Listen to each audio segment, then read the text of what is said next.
Huh, looks like there were quite a few others with the same idea.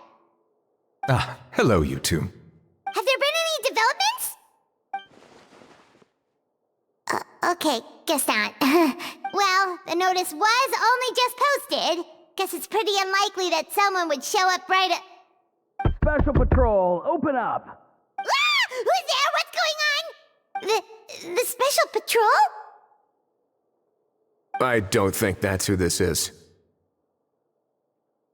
Hey, this isn't the time for silly jokes! Let's go check it out. Good day, all. Gramps, grannies, aunts, and uncles.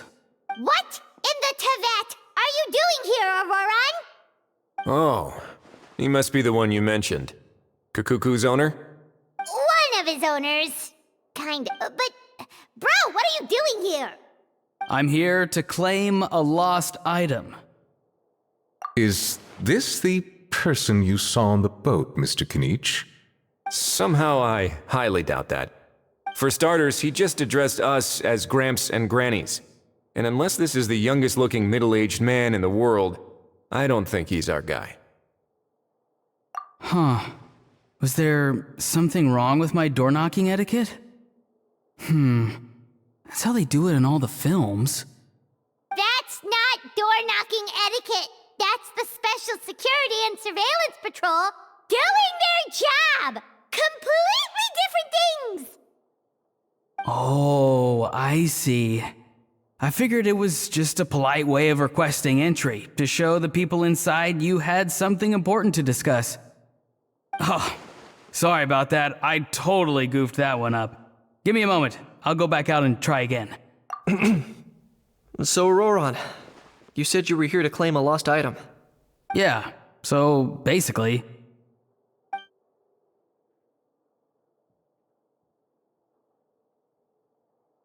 For real now? Oh, come on, bro. Auroron, be honest now. Were you the one who lost this? no, it belongs to a friend. So it belongs to Aoife? Of course not. Aoife has his own gun.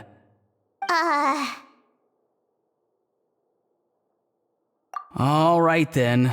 I knew this wouldn't go well. So here's what went down. This morning, Aoife and I were playing rock, paper, scissors. Before long, he'd lost, as he usually does. So we figured we'd head out and visit some of the Cour de Fontaine's famous landmarks. When we got near the plaza, a man suddenly stopped us to ask for help. He said that he had lost something and that someone had found it and sent it over to the Palais Mermonia. But apparently he used to work here and was worried it'd be awkward bumping into his old coworkers, so he asked us to pretend to be the owners and claim it on his behalf. You didn't manage to keep that pretense up for long. It's fine. I'm not the one who feels awkward anyway. So, a former employee of the Palais Mermonia. Was this individual a Fontaine native? Yes, at least I assume so. He looked like a well-dressed gentleman to me. We were about to refuse, but he was so polite. Could it have been a disguise? Oh no. Auroron, Paimon thinks you've been tricked. This person might be in cahoots with the bad guys. Oh, maybe he already took off and escaped as soon as your mission went pear-shaped. No way. I'm not that dumb. Huh?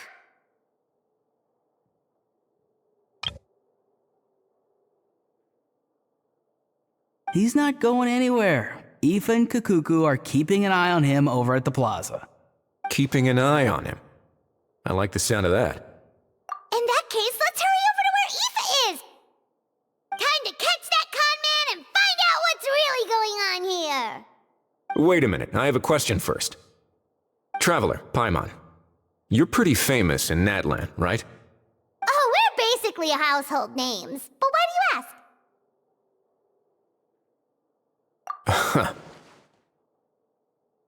Would that be a problem? Remember when I said that the seller might be watching in secret? If so, then picking Auroron to do their dirty work was a careless mistake on their part. It suggests that the person who got Auroron to claim the item might not be fully in the know themselves. There are plenty of unanswered questions, but standing around racking our brains won't help. However, I still suggest that the famous faces among us, meaning the Traveler and Kinich, oh, and of course, Monsieur Nivelet too, stay here for the time being. We'll empty the box, give it to Auroron, and then he can claim the item as if nothing happened. I'll follow to check if anyone is watching. I doubt anyone would recognize me anyway, so I shouldn't draw too much attention. I think this plan is worth a try. I shall leave it to the pair of you. So, I have to go undercover again, right? Well, not exactly undercover. Just drop the special patrol persona and be yourself instead. Roger that. Over and out.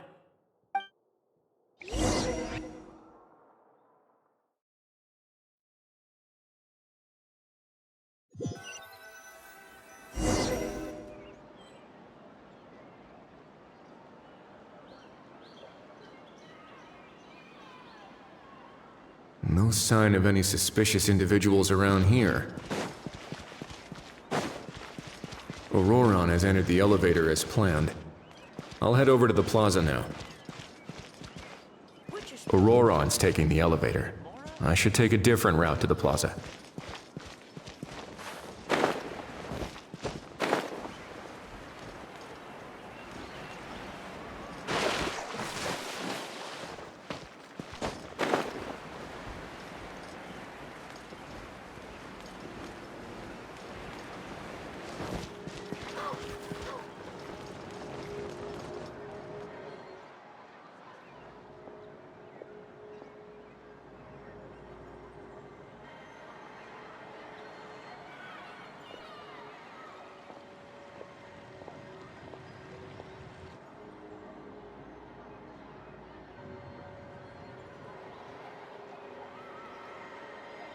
Nothing suspicious going on here either. Strange. Maybe we're overthinking this? Oh dear! Oh dear! Stop with the pecking! Stop with the pecking! Please, sir, I'm begging you, do me a favor and get this pet of yours under control! The heck are you on about? Sorry, but he's not my pet. He's my coworker. And I should warn you, he's not too happy with how you're talking about him. What the? This thing has a job? So in that land, they just dish out jobs to any old thing. Uh-oh. Kukuku's not too big on being called a thing either. You're on your own now. I'm sorry. Please, Mr. Kukuku. Master Kukuku. Lord Kukuku. I meant no offense, I promise. All right, Kukuku. That'll do for now. Let me ask him some questions first. Sure thing, bro. Auroron actually looks pretty serious this time. Was he just pretending to be clueless earlier? Interesting. Think I'll sit back and see how this plays out. You actually got it? Wow, didn't think it would be that easy. Ah, excellent. Looks like sending you was the right approach after all. After all? I mean, because the staff at the Palais Mermonia don't recognize you, right? So I got it, but I don't remember promising I'd hand it over. Huh? This thing's pretty cool. I've taken a bit of a liking to it.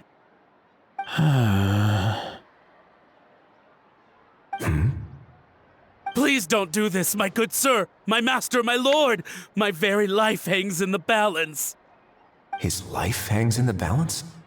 If this means so much to you, what are you gonna offer me in return? Are you trying to get him to say my life? How'd you know that? Because I watched that film with you. You should drop the act. We don't want a real misunderstanding in our hands. You're probably right. But honestly, I don't know what else to say. Sorry, this is the most myself I can be. Is that enough? Enough. More than enough. Who's this dude? Just think of me as a staff member from the Palais Mermonia. Now, if you don't mind, I have some questions for this gentleman about that life or death treasure you were just discussing.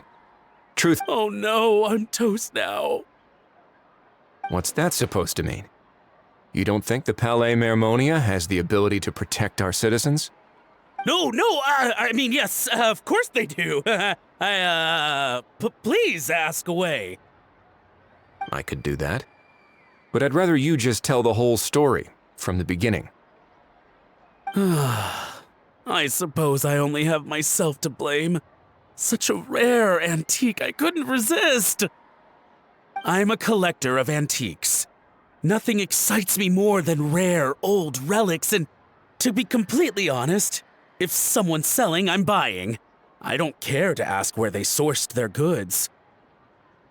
As for the seller of this particular item, well, I've never met him in person. We've had some prior dealings, but always under the cover of coded ads in some shady tabloids. Lost and found notices, missing person ads, that sort of thing. As long as I took care to hide a time and place somewhere within the text, then slipped some mora into the envelope before submitting the ad, it would get published. And that was that. No fuss, no trace. Normally, everything goes off without a hitch. But this time, I arrive at the pickup spot expecting a discreet in and out, and instead, I find a whole construction crew at work. That was not what we'd agreed, but I couldn't just let it go, so I reached out to him again the same way as usual. He replied, and do you know what he said? He told me that the item's now in the Palais Mermonia. Well, he wasn't lying about that.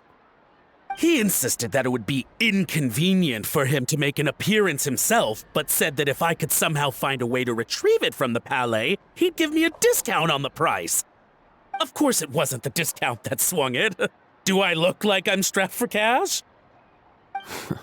Feeling smug now, are we? Feeling smug now, are we? No, please go easy on me. Go on. Where was I? Well, anyway, I thought to myself, seeing as the item itself came from Natlan, it would make more sense if I could find someone from there to go retrieve it. And by a stroke of complete and utter coincidence, I just so happened to see these two young folks wandering around, so I'm so very sorry I underestimated the pair of you. I need you to clear something up for me. You haven't paid the seller yet, correct? And yet he told you to collect the item from the Palais Mermonia. Was he not worried that you just split afterwards? Well, to be honest, though I can't claim to know him very well, he, on the other hand, seems to know my name and where I live.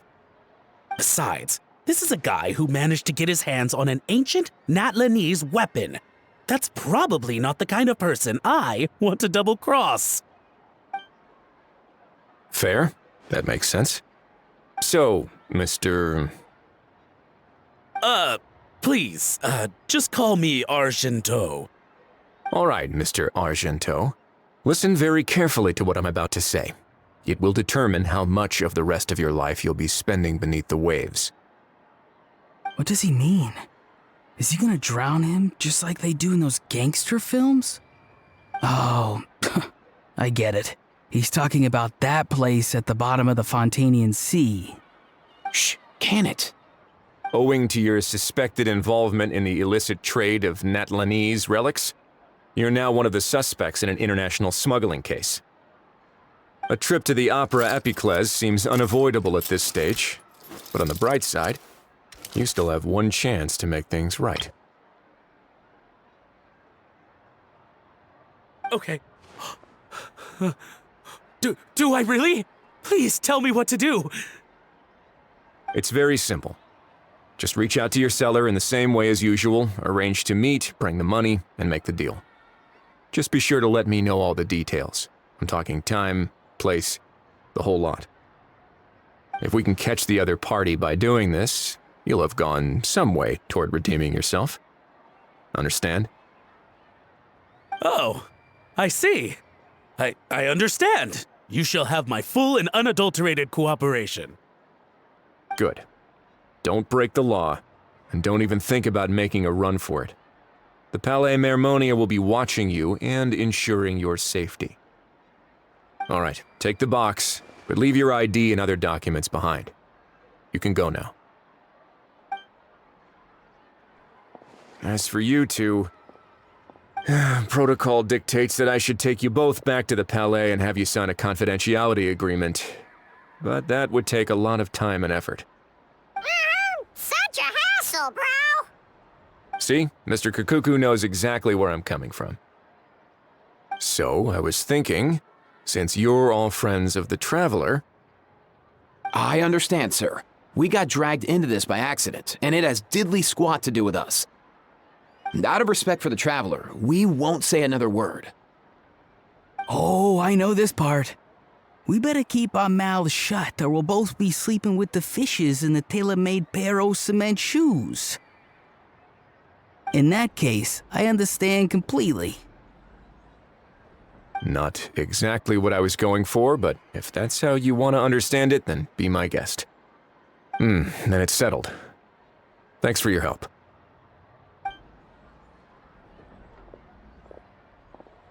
Boy, am I glad that's over. That's enough work for one day. Time to head back.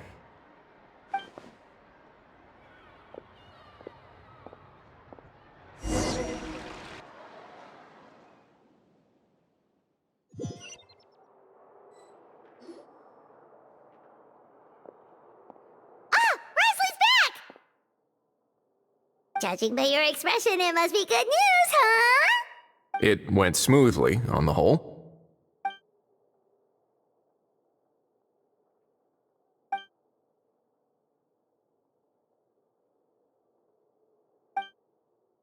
So basically, we hold off until Argento and the other party have set up the next stage of the transaction.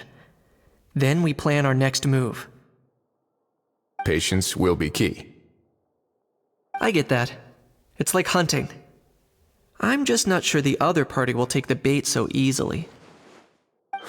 Well, if he didn't need the money, or if he valued self-preservation over making a profit, he could have walked away as soon as the contraband was brought to the Palais Mermonium. On top of that, although he hasn't shown his face yet, he seems to have no followers or accomplices, and he's relying on an extremely limited set of options to push the deal along. So, if you ask me, he seems like someone who cares a lot about his image and has a somewhat high opinion of himself, but lacks any real ability. I almost get the feeling that if he misses out on this opportunity, he won't have any other way of making money. His every move is like a spin of the roulette wheel, hoping that the ball will land exactly where he wants it to. Or, I don't know. Maybe he'll cut his losses and vanish into thin air, and our efforts will have been in vain.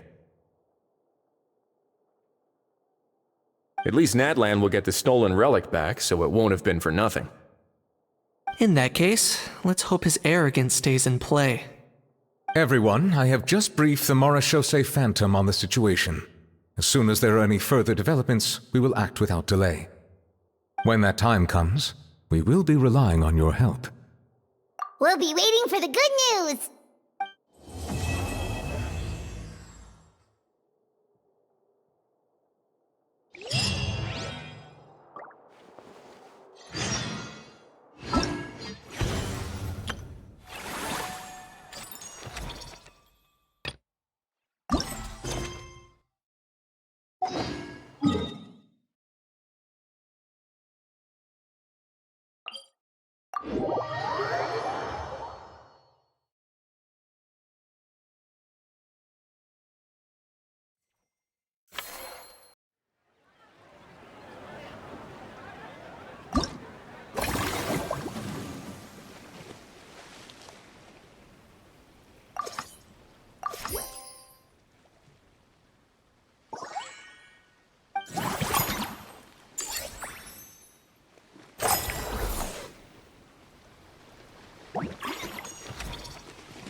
Where do you want to go next?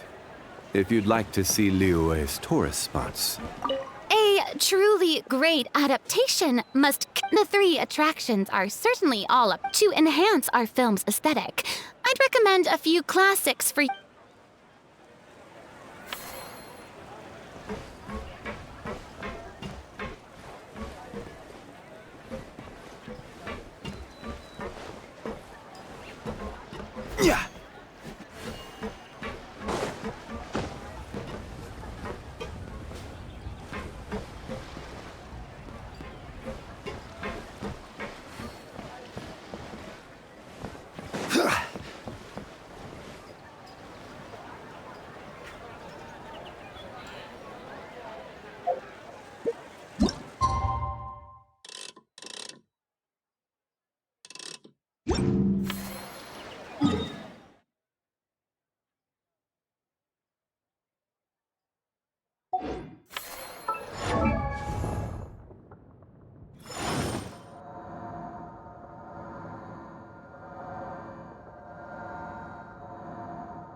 Adaptive frosting! Hey! Commencing cleanup! Rain outlines your fate. Let me weave you a verse. Dividing cover fire. Leave the wounded to me. The pinnacle of excellence! Getting gear! Going under! Frost is coming! Prepare! No, my sword! Witness the power of Gurwa! Now's our chance. At first, the flavor! Another rude night. Dead reckoning! Frost is coming! Prepare! Getting gear! Final warning. Rain cutter! Off to the freezer! The pinnacle of excellence!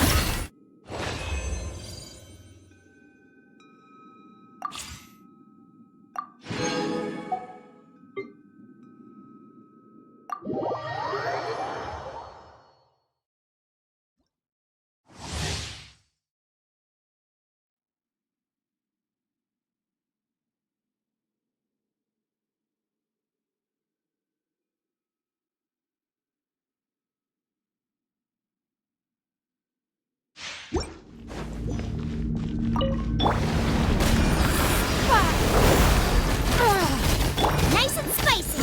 Eat this! Teamwork is dreamwork! Hey there!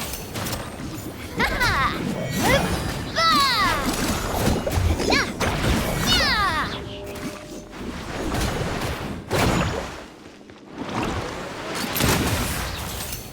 Fire! Well, with rock, it's no good. Submit!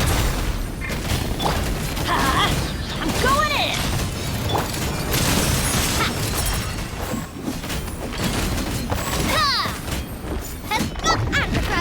Into the fire! Hey-ya! Don't waste my time. Your life is mine. Yeah!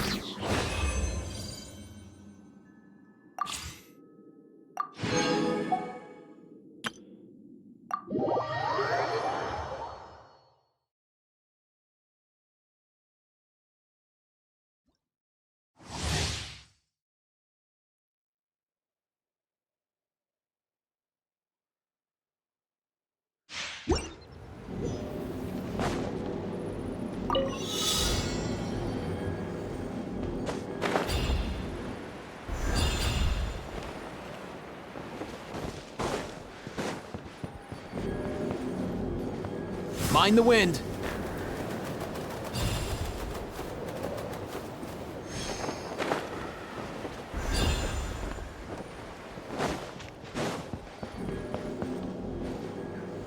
Up and away!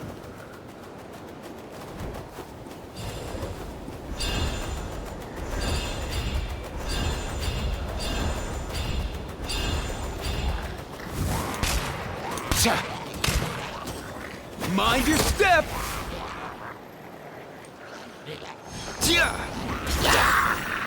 By royal decree, Midnight, rain outlines your fate. Witness the power of Gugwa. be free! Time to say hello!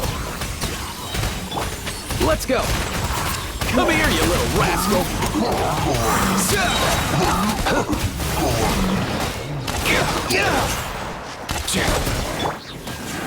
As you wish, main Fräulein. Rain cutter. Not too far now. Tell me what you see. Nothing personal.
Witness the power of Gugwa.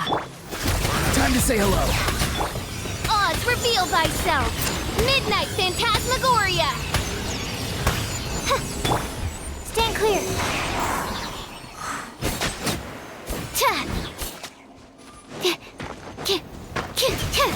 Farewell.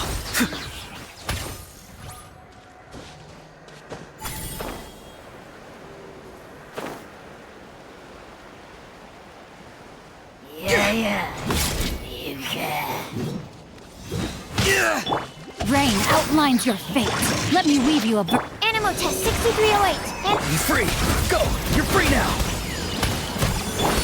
By royal decree, I summon thee!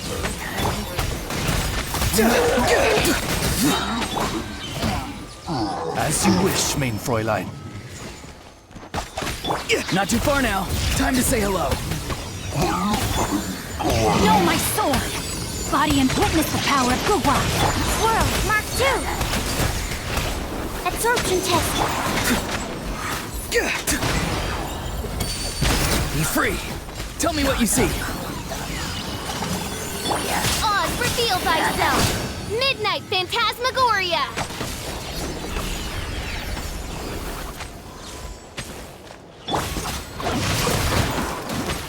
Farewell. Go. You're free now.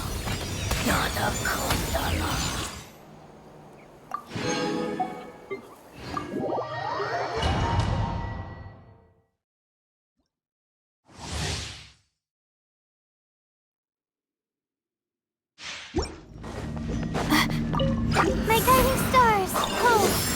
Cool it. Don't get frostbite. Nice and spicy. Eat this. Let's dance. Yeah.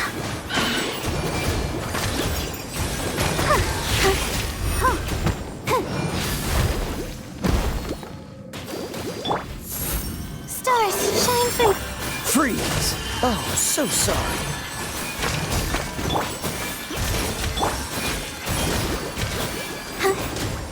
Cool it. Don't be scared. Freeze. You are not welcome here. Out of the frying pan, into the fire. Hey-ya! Oh, it's ready, steady, go! Hi. Huh. Hi.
Every Novelette sent someone to contact us this morning!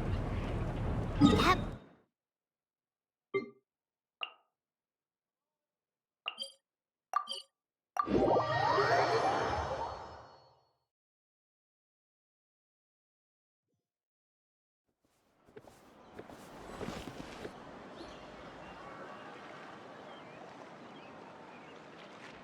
Hey, everyone! We're not late, are we? No, you're just in time. Well rested, I trust? A great way to stay energetic, certainly. We received word from Mr. Argenteau yesterday, confirming the time and location of the transaction. It'll take place this afternoon, and it turns out it'll be somewhere we all know pretty well, too. The Film Fantasyland restaurant. Oh, really? Huh. He sure does like that place. Seems like you share our concerns, Traveler. Indeed. Capturing someone in a crowded event venue will be much more challenging than in an open area. The criminal might try to blend in with the crowd, or even escape by taking hostages. In light of this, we've had to make additional preparations. As soon as we received the news yesterday, we began coordinating with the Marechaussee Phantom and the Special Security and Surveillance Patrol. We'll be deploying lots of undercover agents on site. If things go south, the safety of the civilians will be our top priority. Of course, fingers crossed, everything will go without a hitch. I noticed a bunch of familiar faces from the previous case, like Captain Chevres of the Special Patrol, so I'm feeling optimistic. We'll trust your instincts, then.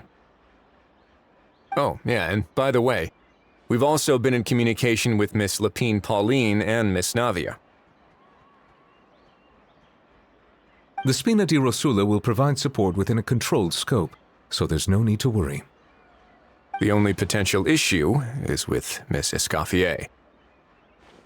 You know what, that might not be such a bad idea. All right, no more jokes. Miss Escoffier has made it clear that she doesn't want her restaurant to suffer any losses as a result of this operation. But, well, I have a feeling things might not go quite as smoothly as she hopes. To be honest, we shouldn't have dragged you into this in the first place, and it's caused you quite enough trouble already. The Fontanian authorities should be able to handle the rest from here. But still, I'm guessing you'd like to see how it all turns out. Well then, feel free to head down to the scene, but just stay alert and play it by ear. You won't necessarily have to do anything, unless things go pear-shaped, of course. I'll do my best to ensure that things don't escalate to that point. Of course.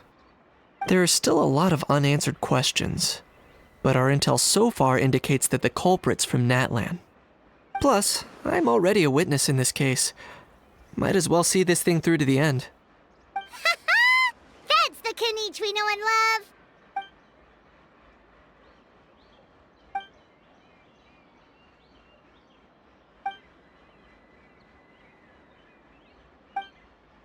Well, that's enough of the small talk. The operation's scheduled for the afternoon. If we're quick enough, we'll even have time for a few cups of tea before we leave. Oh, and let's grab something to eat too! Can't work on an empty stomach, you know.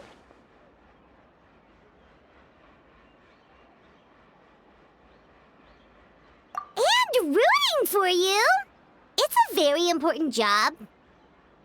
All right, I'll head over to the venue now. Hal's been harping on for days now about this event-exclusive meal he wants to try. Guess I might as well shut him up sooner rather than later. See you in a bit. I look forward to hearing how it all goes.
Osman.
Osmanthus wine tastes the same as I remember. But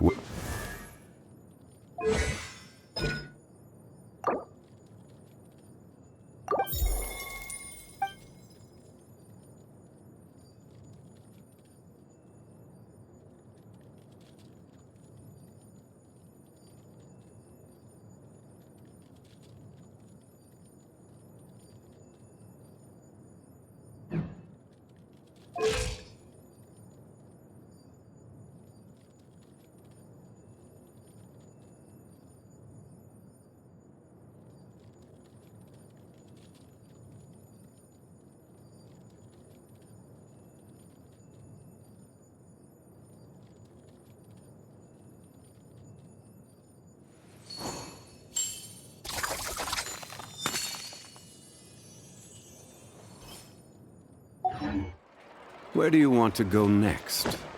If you'd like to see Liyue's tourist...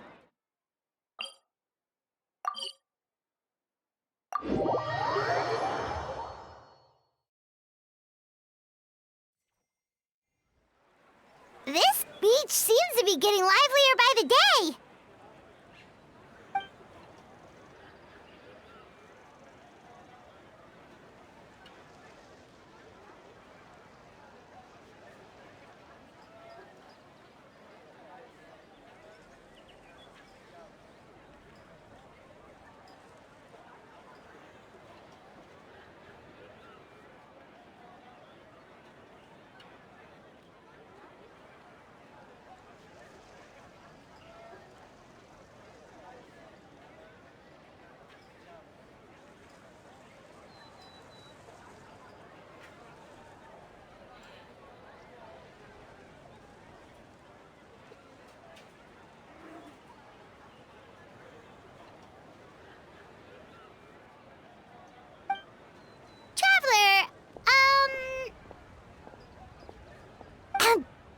Paimon's getting kinda hungry. Let's go check out the restaurant menu, shall we?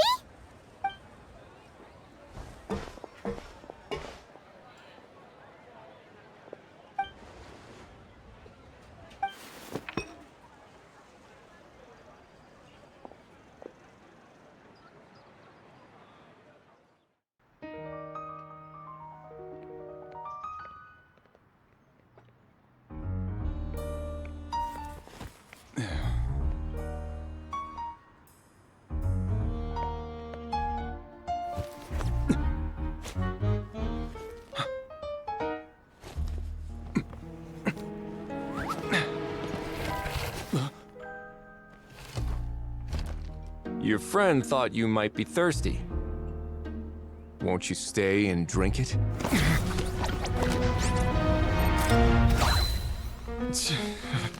I tend to steer clear of drinks left out in the open.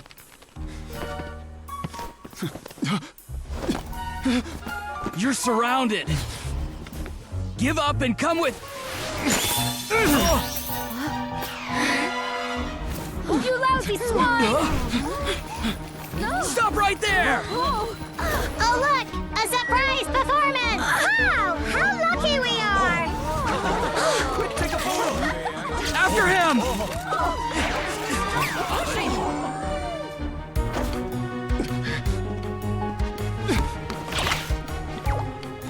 Sorry, my guy. Unlicensed and illegally docked. This boat's not going anywhere.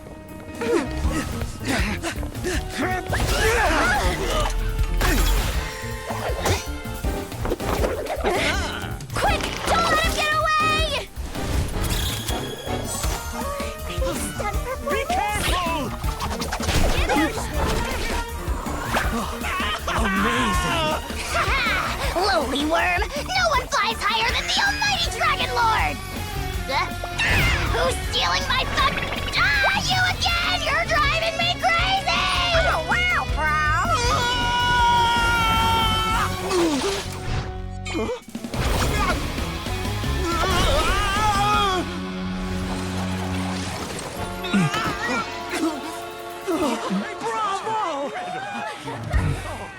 All right, that's a wrap.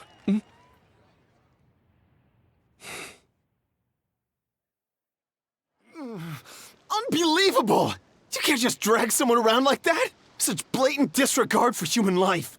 I'm gonna sue the living daylights out of you! Will you now? I think I did you a favor by pulling you away from your audience. Saved you some face at the very least. As for whether you were facing up or down along the way, well, that was your decision, wasn't it? For you?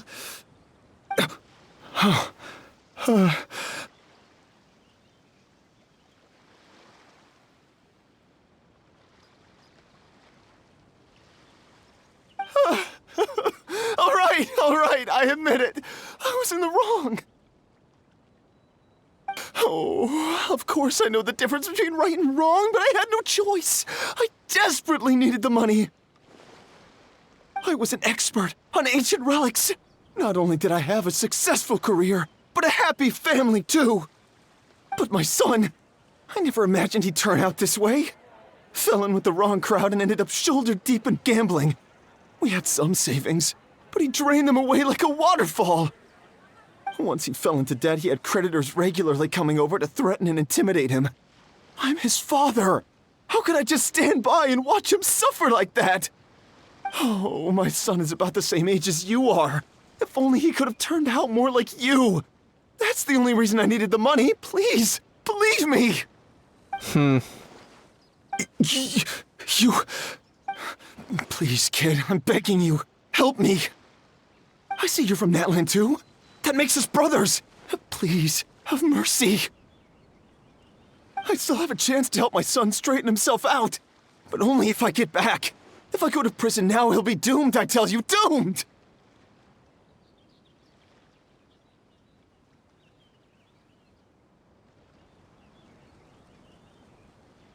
And isn't standing together and fighting for a better future what families do? Our fate is in your hands, young man. Please, have a heart.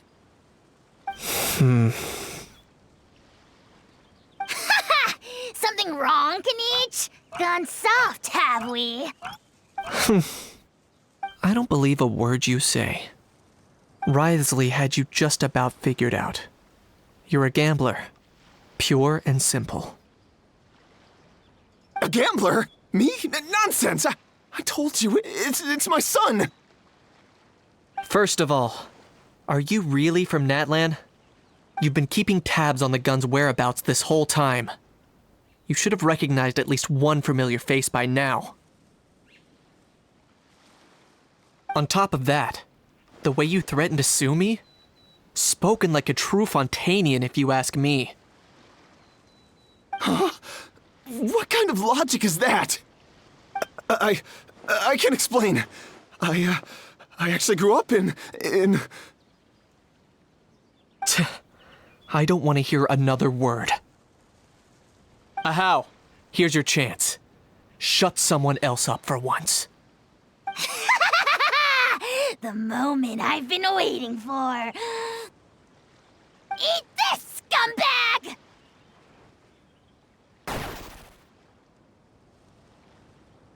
Being a compulsive liar is one of the hallmarks of a die-hard gambler.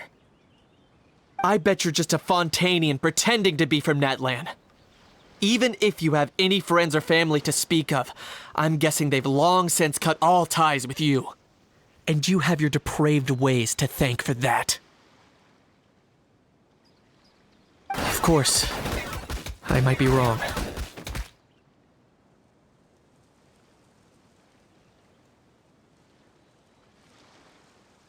But does that matter? I'm just here to arrest you. If you're looking for an advocate or a shoulder to cry on, you're out of luck.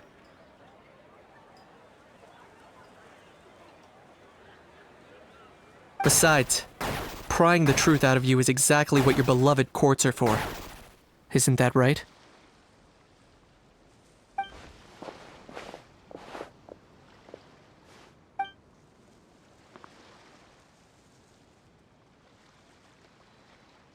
Many thanks. And me? What about me? So rude. You should be bowing down in gratitude to the almighty Dragon Lord.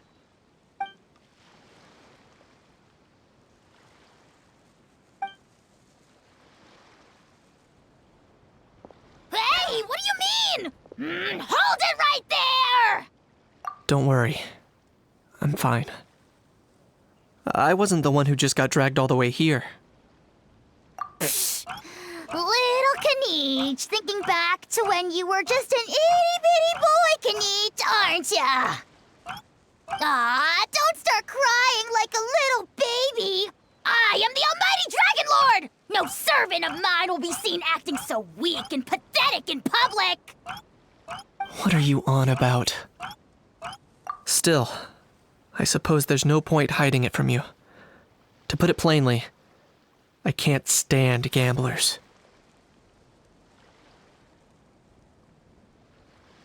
They're the most irresponsible people in the entire world. No respect for the principle that you have to give in order to get. They'll tell 1,000 lies for a single coin, deluding themselves into thinking they can use it to gamble their way to a vast fortune. But we all know that even when it looks like you're getting something for free, there's always an unseen cost. In the past, I also ended up paying a price for my father's gambling losses. I don't want anyone else to end up in a similar situation if I can help it.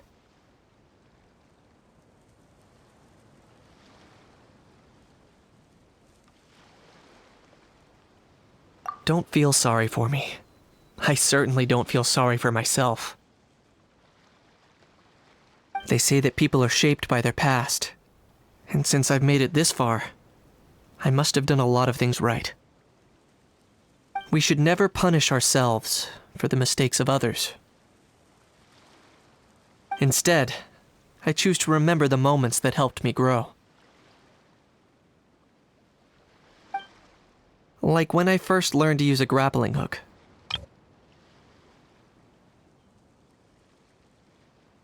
Or the very first time I yearned for knowledge. Yeah, I believe you. Let's get going. If we don't head back soon, we'll cause more unnecessary worry.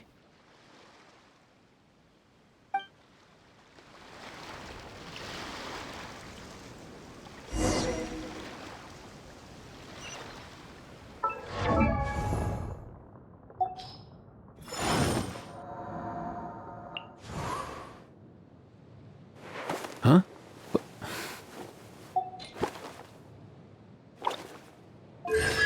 Hey, get out! Cuckoo!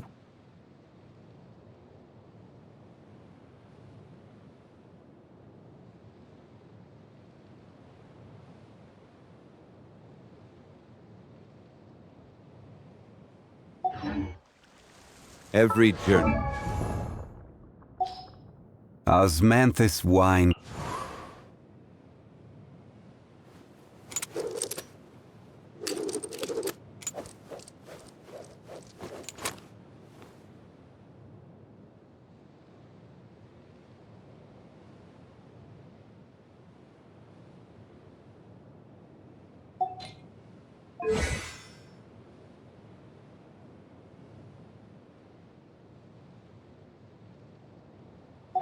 Has its final day. Don't rush.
In a good mood, I see. Yep. Seeing my dear vegetables all settled in right where they belong brings me great joy. You sound like a proud parent. I'm happy for you, bro. But given how where they belong is inside a cooking pot, that kind of fills me with dread at the same time. Nice to meet you, bro. The heck are you on about? Does this really seem like a good time for nice to meet you? I guess he's referring to the meeting of the vegetables in the pot. You got it, bro. Honestly, right now, I'm not sure if I should be worrying about your definition of nice to meet you or investigating whether you and Kikuku share some kind of telepathic bond.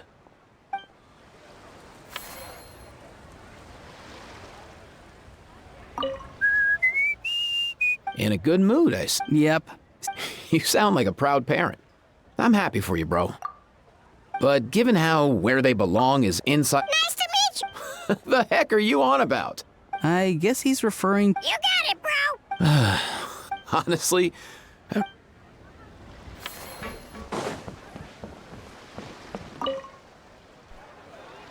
Traveler Kanichi, you're back! We just saw Chevro's taking the criminal away! She looked pretty pleased with herself. Haha! So after so much running in circles, turns out he had no fight in him, huh? Guess running away was the only trick up his sleeve.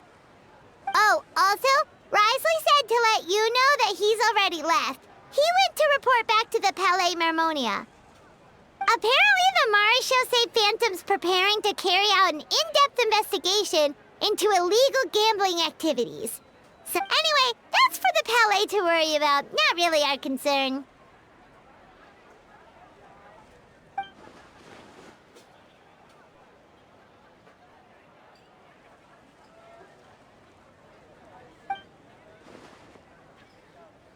Hey, it's not like you to give up so easily, Charlotte.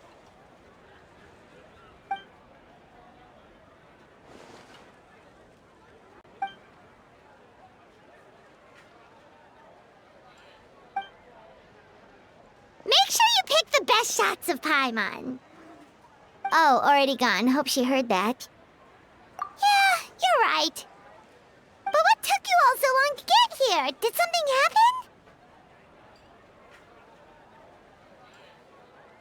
What? Rumors and slander! When have I, the almighty Dragon Lord, Kahulahau, ever sunk to such sniveling? Often, actually. To be honest, I haven't decided yet. At the moment, I've got nothing urgent to get back for. And, in any case, the court might need me to testify again.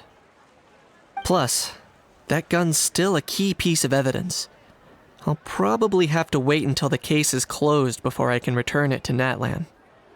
So, I guess I'll be sticking around to enjoy the beach a little longer.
Osmanthus. Now that things have reached this point, we should add A pinch of salt? a dash of pepper, actually. Brilliant.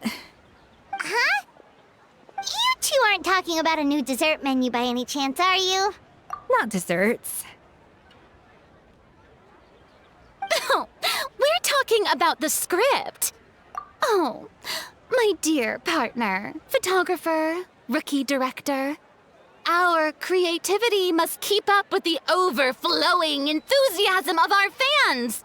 There's no room for dull scripts on my stage. Plot twists should strike the audience like a cloud of pepper, leaving them sneezing in surprise. Achoo! The same logic applies in catering. I once heard Miss Emily mention that pepper could be used in perfumes. Perhaps I could find a way to make it work in desserts too. A peppery kick to complement the delicate sweetness of cream, perhaps. Wow, the two of them seem to be working together so well. Paimon's struggling to imagine what a pepper cake would taste like, though. Well, well, what do we have here? Escoffier's making a new cake? Oh, how exciting! When it's ready, do let me know. I'd love to try it. Is it just Paimon, or does it seem like everyone's even more enthusiastic now that they've finished their work? Why shouldn't they be? When your hard work pays off, that's when you should celebrate. It's like a batch of fresh macarons. You should never let fear of sweetness stop you from adding all the filling you please. After all, if there's ever a time to pile on the sugar, it's when you're making macarons. Pile on the sugar! Pile on the sugar!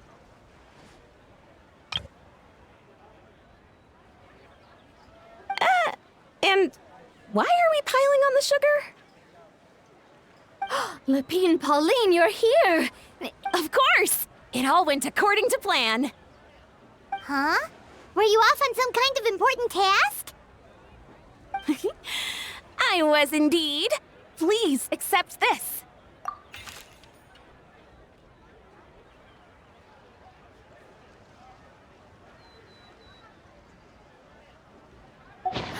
Oh, wow! It's a panoramic view of the amusement park with everyone's illustrations on it!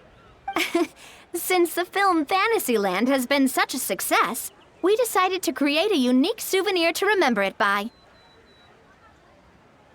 We built this park together brick by brick, so we decided we'd all contribute to drawing this map together too.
To be fair, it was mostly thanks to Miss Lepine Pauline.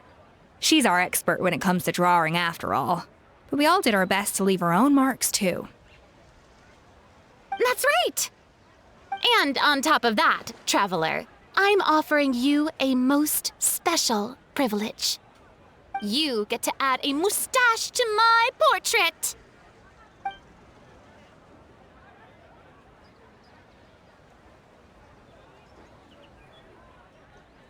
Cream flavored, huh? Very traditional, but also very delicious.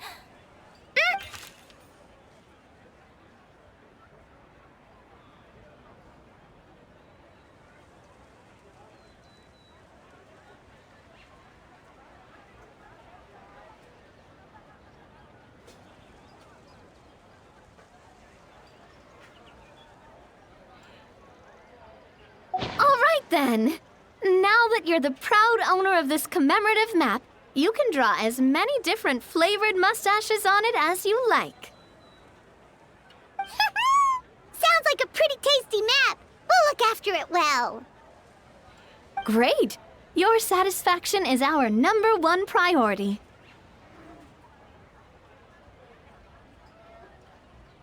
Everything's all in order. Now it's time to relax. Forget about work and just enjoy the park.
Is that Navia over there? Oh, it's been a while. Let's go say hi.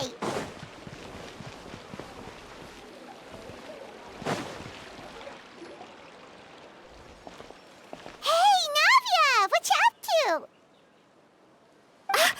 Shh!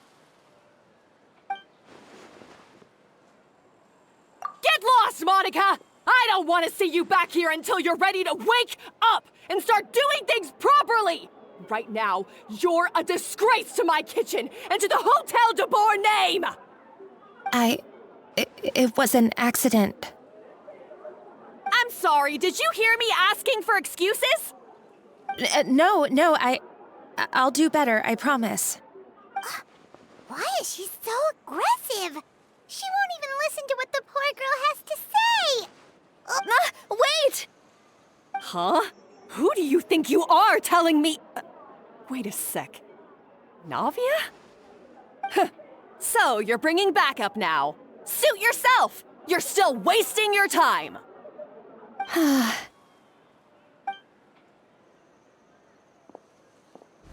Savannah, is this how you always treat your staff? My staff is right. I'm the one in charge here now. And last time I checked, the Hotel de Boer doesn't take orders from the Spina di Rosula. Of course. How you run your kitchen is none of our business. But when a member of your staff is so overworked he becomes gravely ill, that most definitely is our business. We're going to stand up for him, whether you like it or not. Overworked?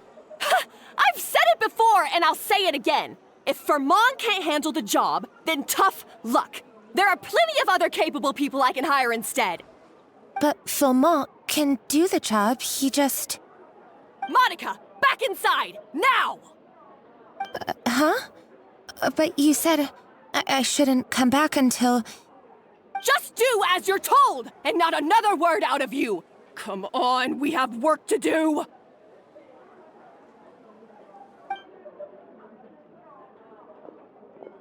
Wow, what a horrible person! Sorry. Looks like I've dragged you into some drama again. Her name is Savannah. She's the new head chef at Hotel de Boer. Ever since she took the job, she's been enforcing a brutal work regime and putting a huge amount of pressure on her staff. One guy was so overworked, he collapsed from illness. He's been bedridden for days, and he can barely even talk properly.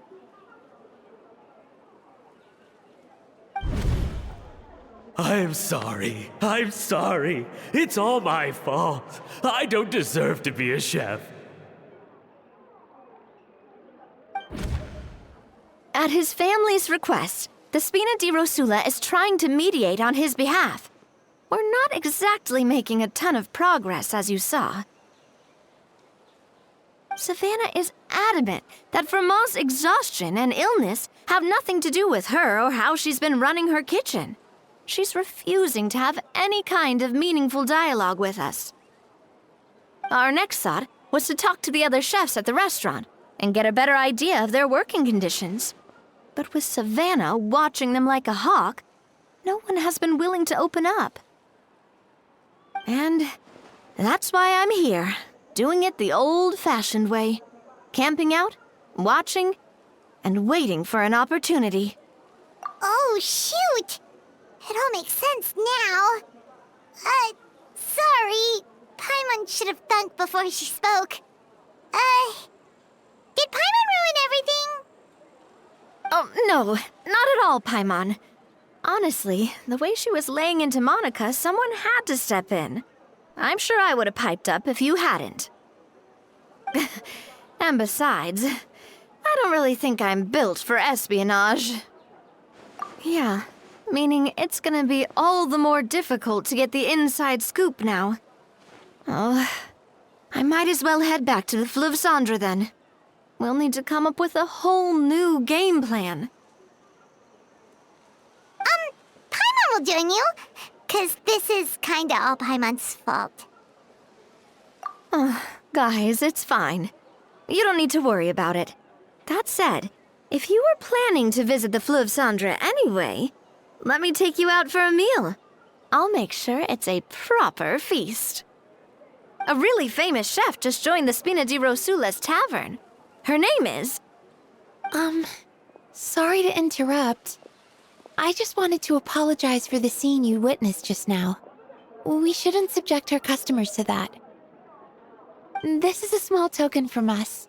It's some candy from Monica. She asked me to make sure it was delivered into your hands. Monica's the one apologizing? Huh.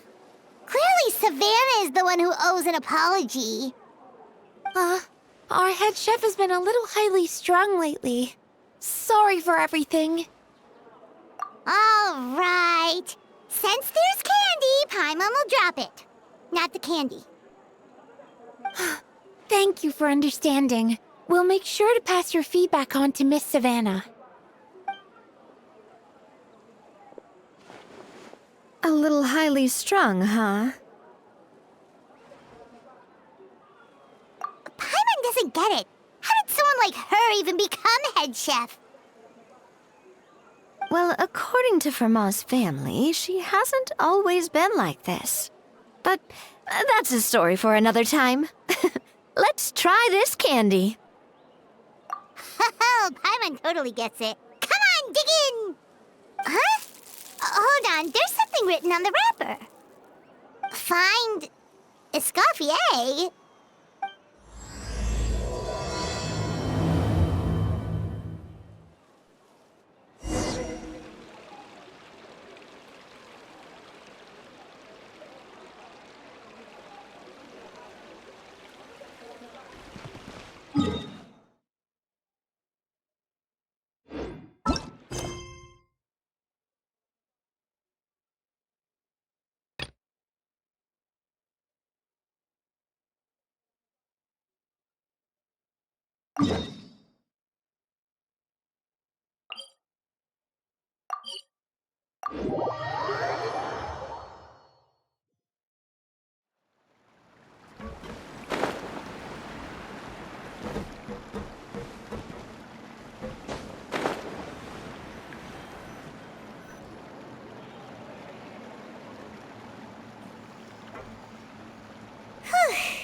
It's been a tough few days, hasn't it?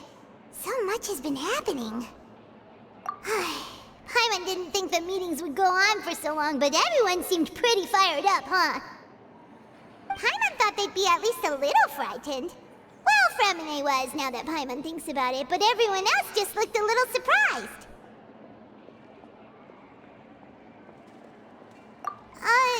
Well... It's hard to say. Paimon doesn't have any experience with this sort of thing. But with you around, Paimon sure will do great. After all, you're the most reliable person in the world, aren't you? Did you just pour some tea? Paimon didn't notice you doing that at all. Then what's that? Paimon's never seen that cup before. Don't be frightened. I'm just joining you two for tea. I merely refrained from saying anything till now. Who's that voice? But there's no one here. Ah, have you forgotten me already? Wait, you are familiar. You're the voice we heard from the sky in Sumeru.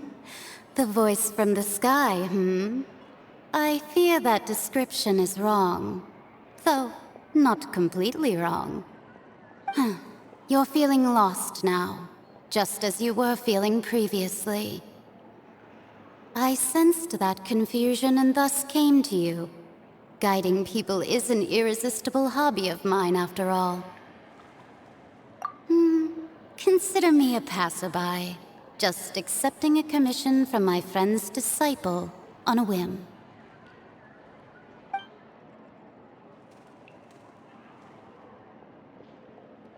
The prophecy. Yes, what has been prophesied will be fulfilled. You may view such things as the history of the future.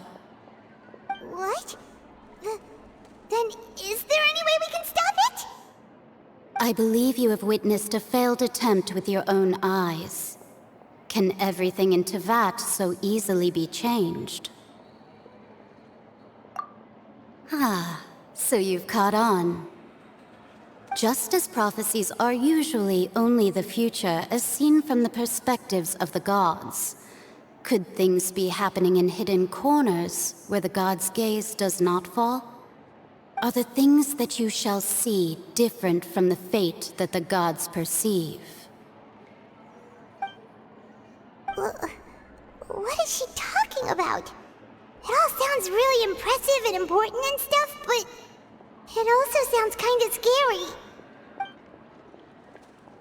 I believe that you understand, right? Some things are insignificant, but others you must reach out to change. Ultimately, fate shall serve as your only guide, no matter what will happen in Tevat's future. All you need to do is to play your part. This was good tea, by the way. Thank you for your hospitality. Well, that'll be all for today. The voice. It's gone.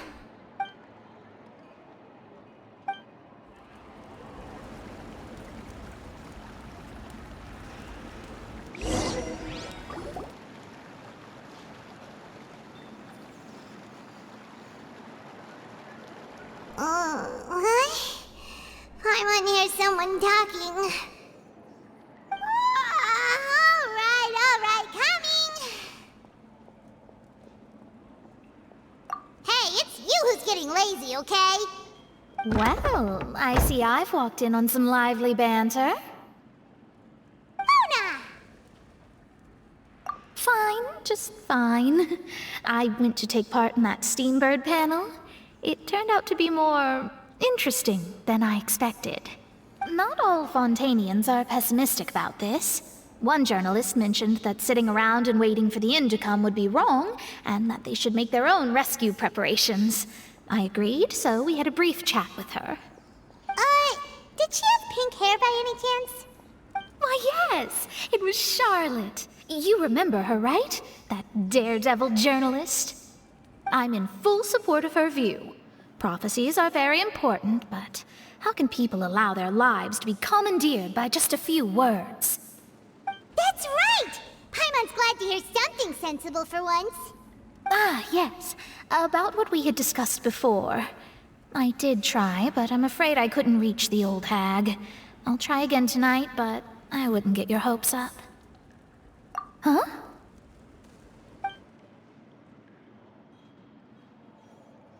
Goodness gracious. Are you serious? She said that even the god's gaze has blind spots. Pretty bold if you ask Paimon. Most people would believe the gods to be all-knowing, right? The Hexen Circle members are certainly anything but ordinary. As for the mage named N, the old hag has mentioned her a few times. She said that N's sense of direction is incredible, and that she loves guiding those who are lost. But I've never met her, and if she were still alive, she'd be... well, suffice it to say that the hag's at least a few hundred now, and N's been around for longer than that. Whoa. The Hexen Circle sounds like a scary group. But they must really stay in shape to live so long. Their abilities alone are pretty terrifying. If she came to see you personally, then the problem you're facing must truly be of great importance. Well, it's not like Paimon could understand anything she said. Yes, she was quite cryptic, but I suspect she means that there is still a way to turn things around. She didn't say when or what that would be, though, so... perhaps it is something that you cannot know right now.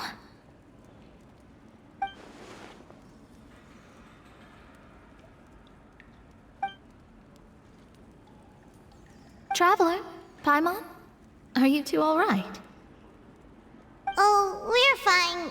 We're just a little down right now. It kind of feels like the end is coming, you know? I see. I feel that same sense of desperation, too. I guess you could consider me someone who has often witnessed fate. So far as I have seen, it cannot be swayed.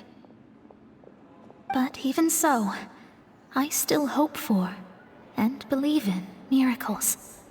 Astrology is eternal and rational, but fate may not be. It is cruel, but it can also be beautiful. Perhaps that's what En was trying to tell you. Not to lose heart, and to believe that what you are seeing playing out before you is not yet set in stone. I did originally think of steering clear of all this, but I couldn't. Even if this is all futile, I still wish to help everyone. If we don't struggle to the last, then how can we face the end when it comes? Huh. You do have a point. There I go, talking about astrological principles again. Sorry about that. The moment I start talking about work-related stuff... I need to get going. It was worth trying to comfort you, even if only a little. I believe that you'll help those who are struggling in the same way I did. I suppose that might be why we always seem to meet by coincidence.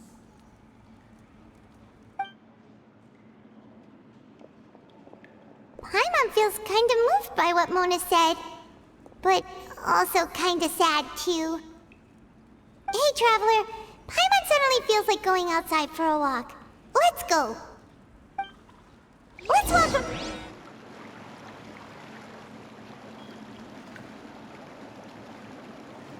So, who is this Escoffier, anyway? Well, for starters, she used to be the head chef at the Hotel de Boer, before Savannah. She recreated the legendary Gâteau de Boer and restored the restaurant back to its former glory. Safe to say, she's the most renowned head chef in the Hotel de Boer's history. After the culinary genius Modeste himself. Gâteau de Boer? That's the super exclusive cake that they only sell a few slices a day, right? Wow. Why the heck would she let Savannah take her place? Well, apparently, the Hotel de Boer was reported for a safety incident. Someone claims that the kitchen was adding an illegal substance to their menu. But none of the chefs had any idea how it could have gotten into the food. In the end, Escoffier decided that as head chef, she should take responsibility. And she was sent to the Fortress of Meripede. The Fortress of Meripede?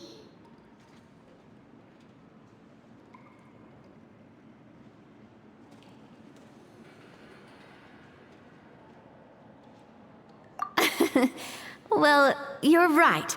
The quantity of the substance they found was fairly minimal. Even the guards believed the whole thing was probably just an accident. Escoffier didn't have to stay in the fortress for long, but still, by the time she returned, the role of head chef had already passed to Savannah. So that's what happened. Paimon still thinks it's really unfair. Even though Escoffier is no longer head chef at the hotel, she's still well respected by the staff.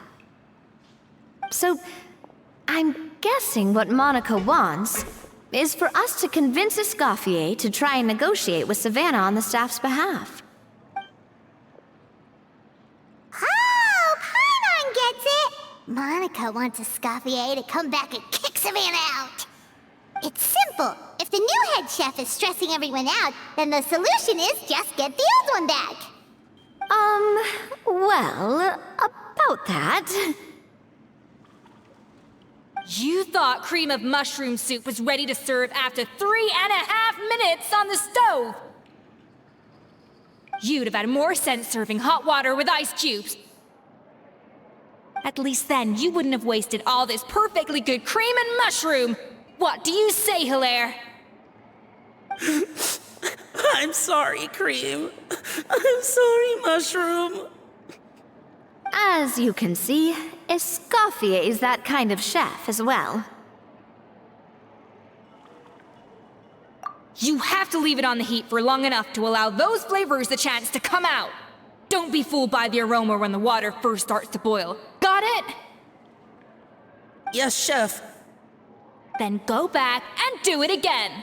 The customers are still waiting. Remember where you went wrong and don't repeat the same mistake twice.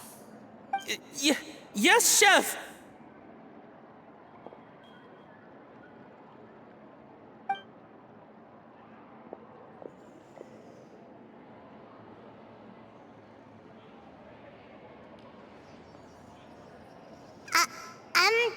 Excuse us, Waiting to be served? Sorry, we're pretty busy. I'm afraid you have to join the line.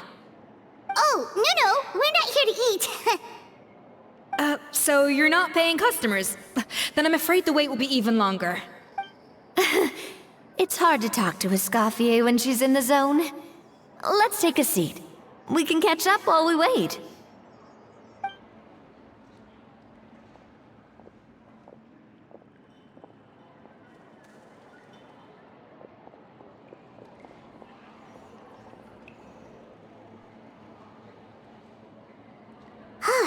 Looks like the rush hour is finally over. Is it always this busy here?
These days, yes.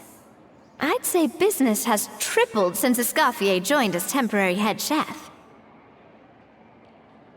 Well, in her words, the Hotel de Boer doesn't need her anymore.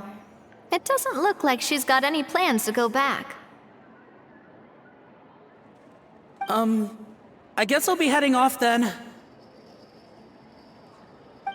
Wait, take these home with you. We can't serve them now, and there's no sense in letting them go to waste. Oh, thank you, Chef. For what? Like I said, I just don't want them going to waste. Oh, and tell Fiamma to get well soon, so you're not running yourself ragged every single shift.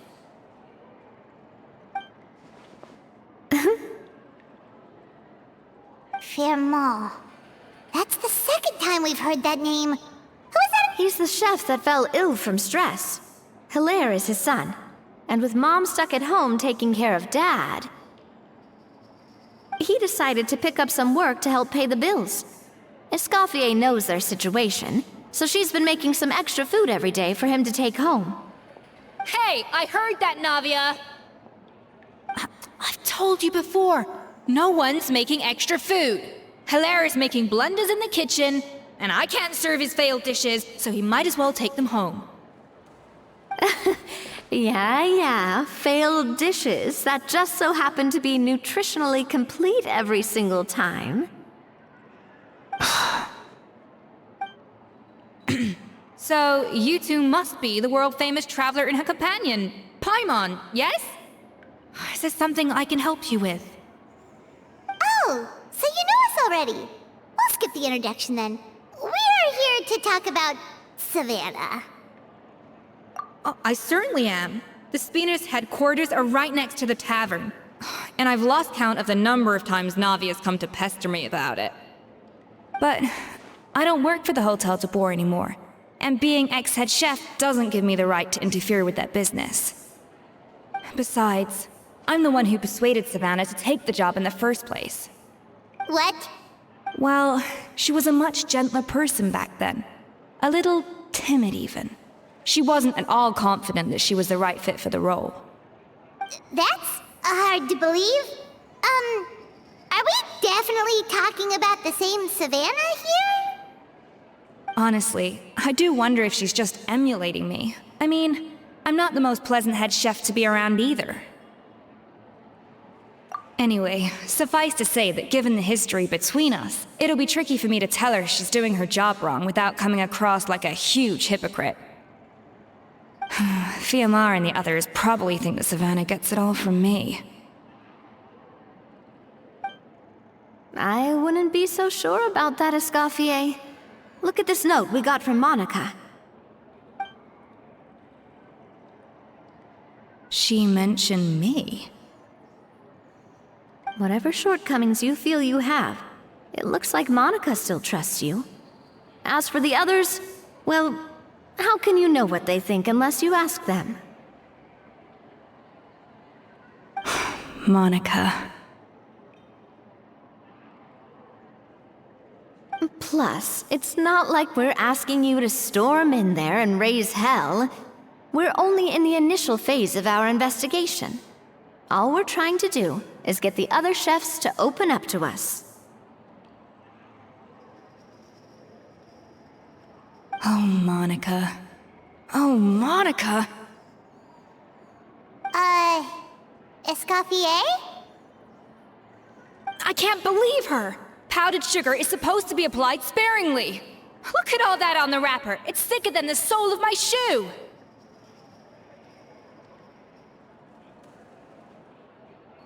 Unbelievable! I won't stand for this. She has to learn. Come on, we're going. Wait, so now she's,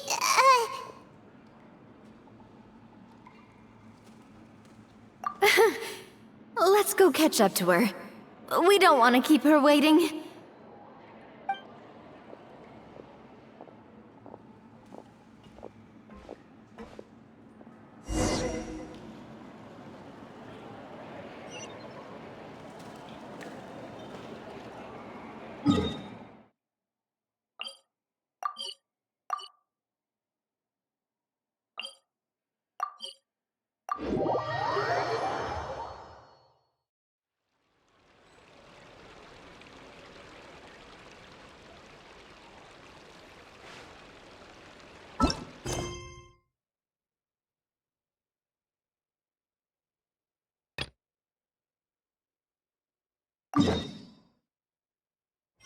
Every journey has its final day.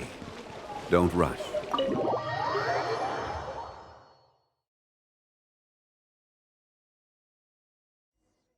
Wait, she looks like... Is that Escoffier? Escoffier's back? Yes! I'm sorry. I'm so sorry.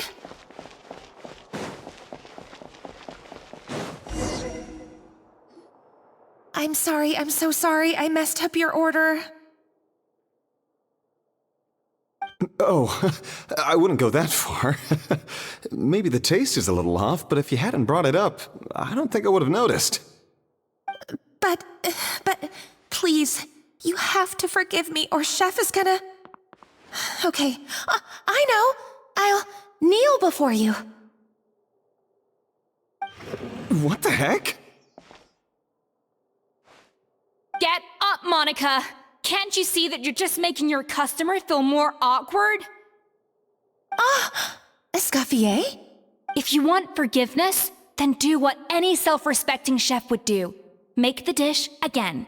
And this time, get it right. You cannot go begging your customers to feel sorry for you. Savannah said that I'm not allowed back in the kitchen until I've corrected my mistake. But if I can't go back into the kitchen, I can't do the dish over. That's some backwards logic. How can you fix your mistake without being allowed to cook? If this is what Fermat had to put up with, then no wonder he had a breakdown. We apologize for interrupting your meal, sir. It's fine. With my layman's palate, it's not like I can tell the difference anyway.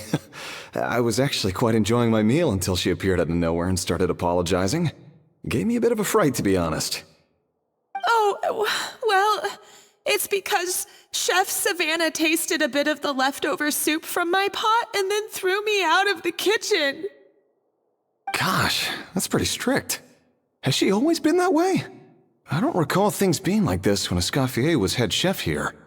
I gotta say, you're all looking a little worse for wear these days.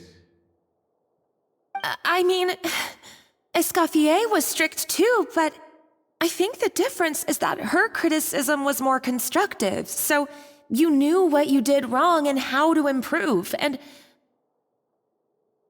we all knew that it came from a good place. Chef Escoffier was hard on us because she truly wanted us to reach her level.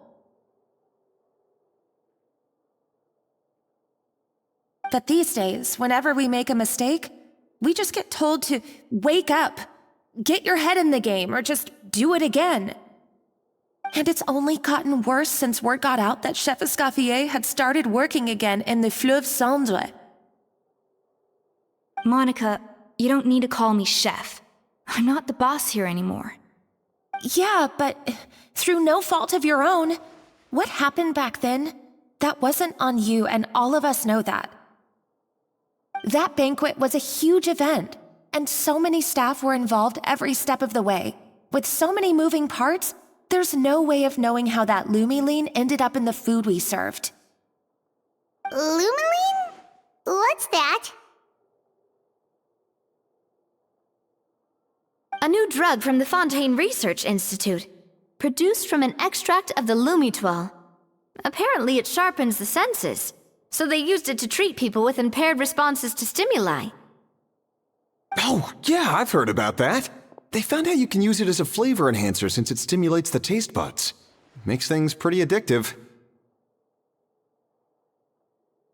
They also found that overuse can have mood-altering effects, and even lead to nerve damage. So it quickly ended up on the guard's list of controlled substances. Unfortunately, however, some food products containing the additive had already made it to the market by the time the guards banned it from the restaurant industry. Everyone knows that in all likelihood, someone probably just purchased a batch of contaminated ingredients by mistake. But you took all the blame.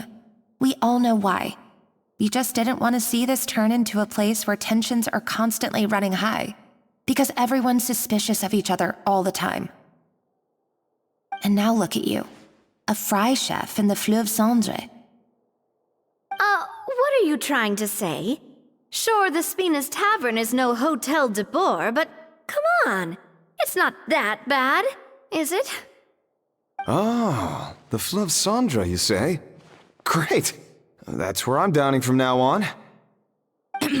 Monica, I'm very happy with my current job. And there's no changing the past. We just have to let bygones be bygones. Besides, at the end of the day, I was the head chef, regardless of whose mistake it was. Ultimately, the responsibility lay with me.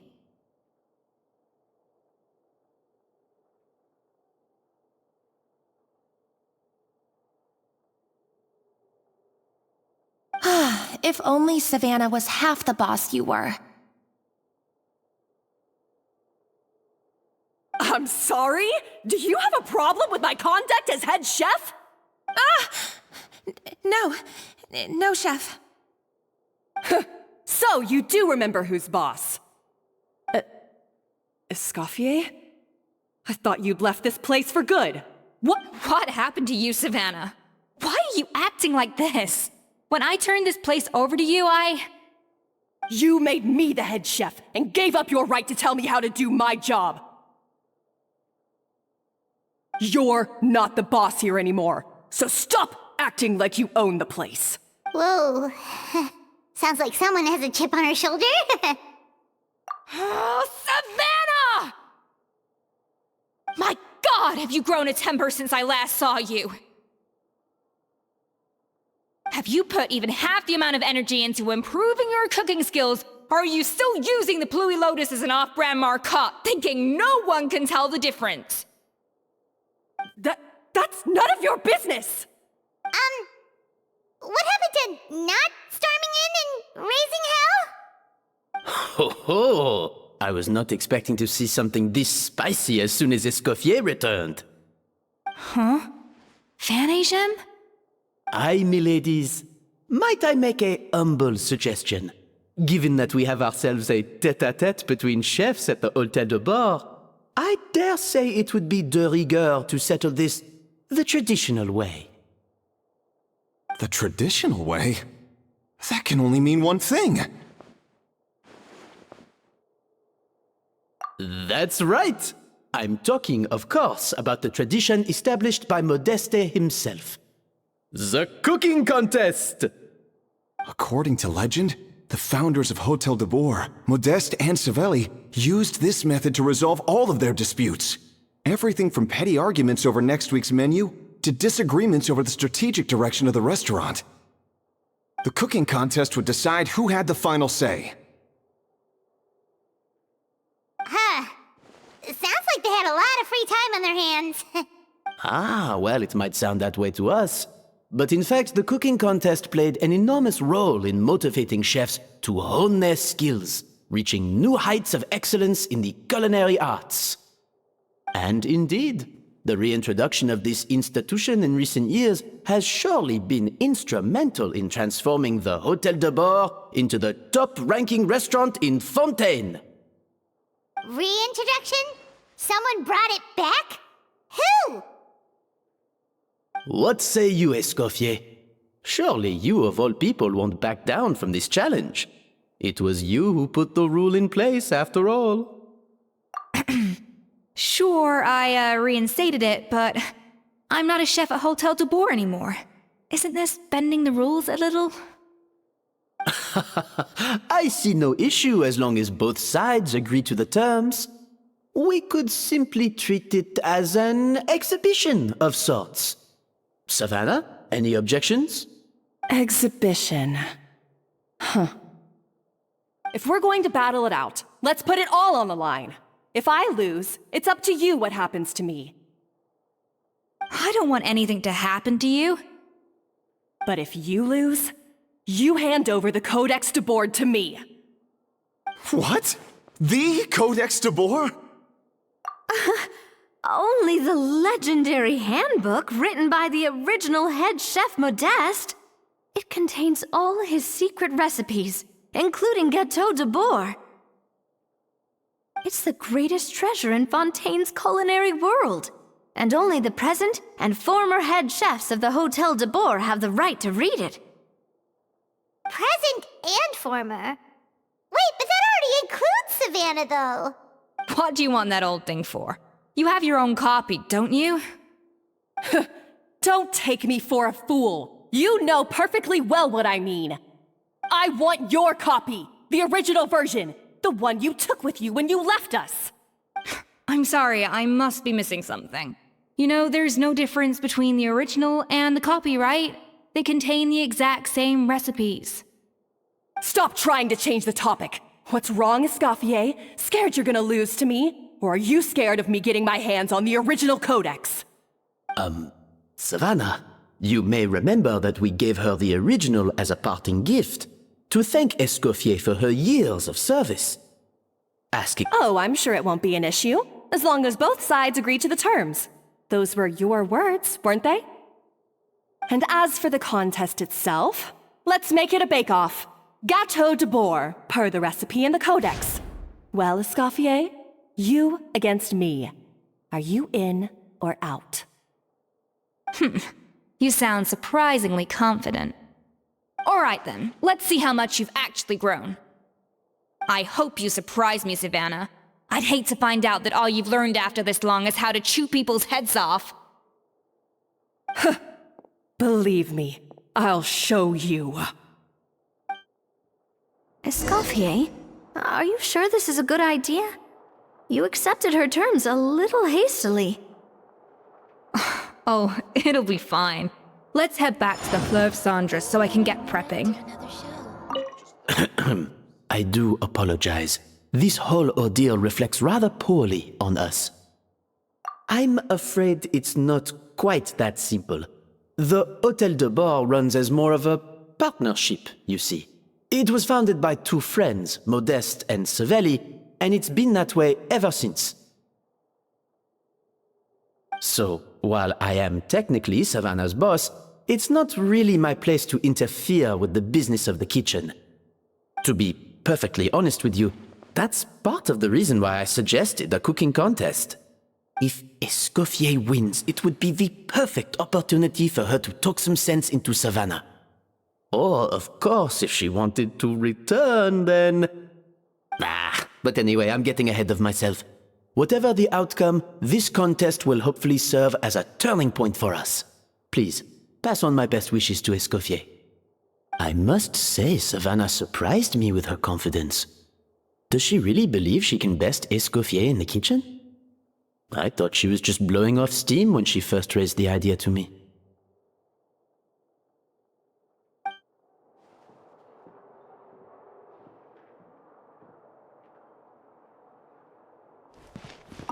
I can't believe I got to witness that firsthand. I only stopped by here for a quick meal. I definitely got my Mora's worth today.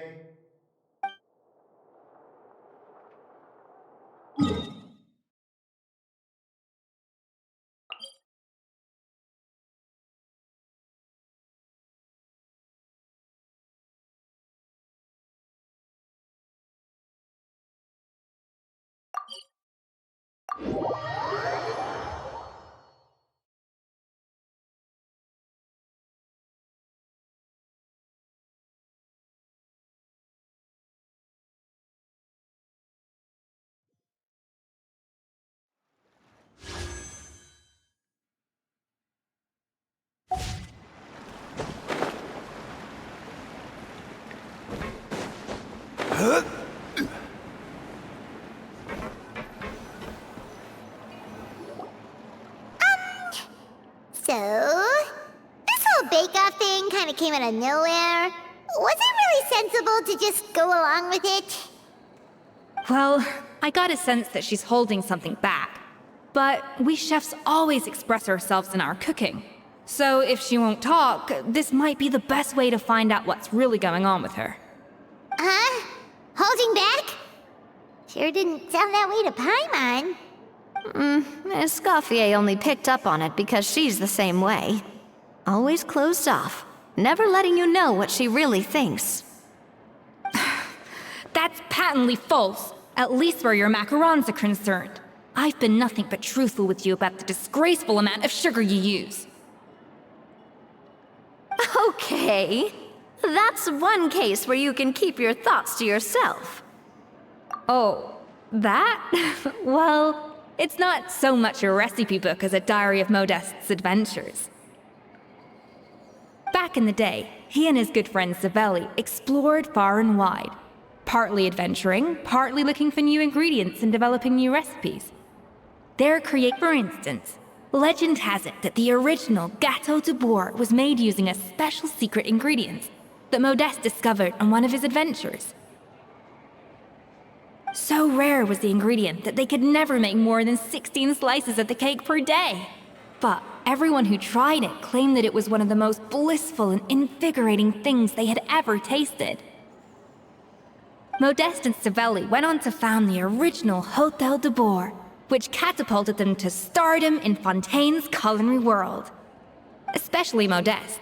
He was hailed as a once-in-a-generation genius, and over time, the recipes from his adventure log became known as the Codex de Bourg. Paimon's heard this kind of story before. Armed with the Codex, the Hôtel de Bourg took its rightful place as the finest restaurant in the land, serving those recipes for centuries to come. Something like that? What? No, of course not. Cooking is a constantly evolving art form. How could any restaurant survive if they only served food that was popular last century? Anyway, never mind centuries. Savelli and Modeste parted ways not even 10 years after their rise to fame. Then, Modeste passed away while he was still in his prime. And that was it. The end of the Hôtel de Bourg's heyday. It fell into decline, and for most of its history, it was just a nondescript place with a couple of cheap tables. Even then, it still took numerous relocations and changes of management before we finally ended up with Vanigem and the restaurant we have today. Oh! So the Codex really isn't all that, then. Paimon figured it was like one of those mystical books they have in Liyue's martial arts novels, where the main character learns all their secret powers from. Yes, well, that's fiction, and this is reality. You can't meet the tastes of modern diners by following some ancient recipes from a dusty old book. Case in point. Even the Gâteau de Bourg they sell now is actually Escoffier's reimagination. Wait, really? Why though? Didn't that recipe make it into the Codex? It did, but like I said, it's the dusty old book now, and the records aren't as legible as they once were. Not to mention that there's no way of finding the secret ingredient Modeste wrote about.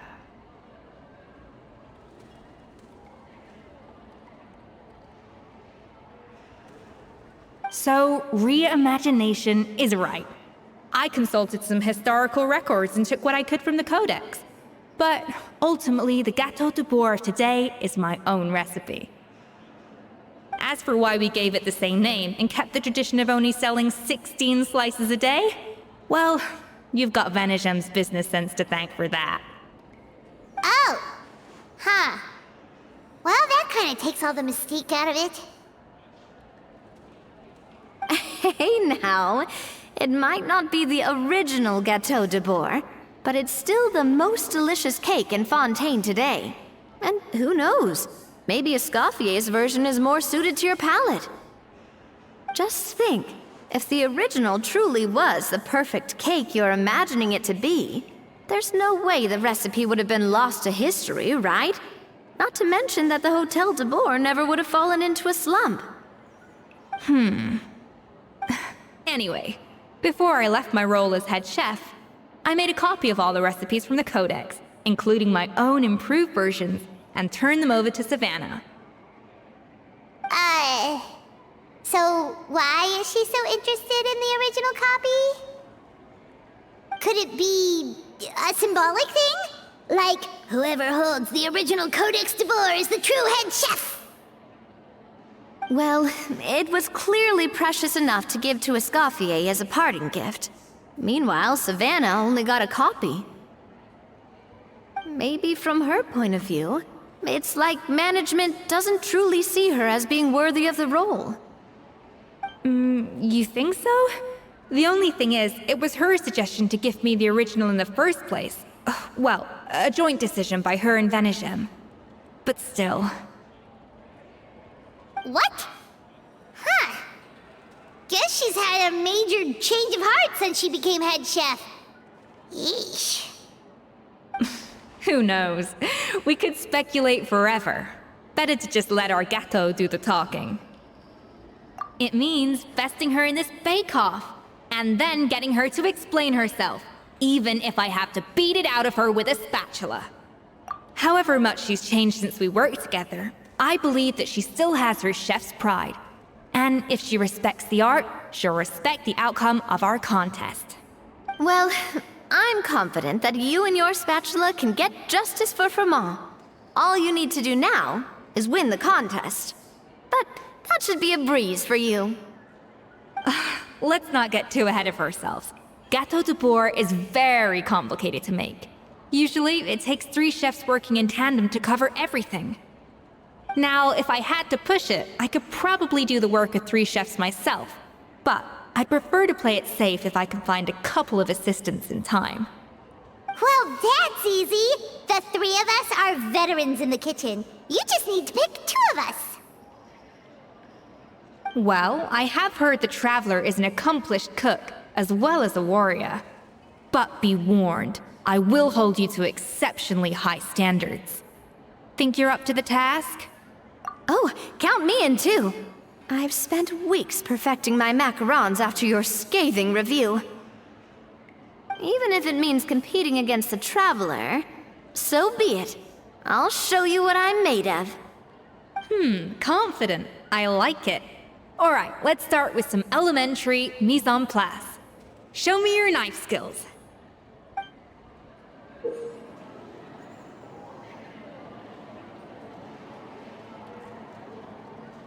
I've always called it chopping stuff up, not mise en place. But it's basically the same thing, right? Oh, Navia. The difference in your case is that mise en place is chopping stuff up without sending juice. Looks like you found that easier than I expected. Yeah, thankfully it was pretty straightforward in the end. You made it sound like we'd be carving statues out of fruits or something. Well, brace yourself, because the next step is anything but straightforward. I'll be using this cold press to extract flavor compounds from the ingredients. A kind of special food processor I got the Fontaine Research Institute to make for me. It uses cold temperature extraction to isolate the essence of cooking ingredients, which can then be used to flavor dishes more precisely. But this isn't exactly standard kitchen equipment, so that probably didn't make a whole lot of sense. Let me give you a demonstration instead.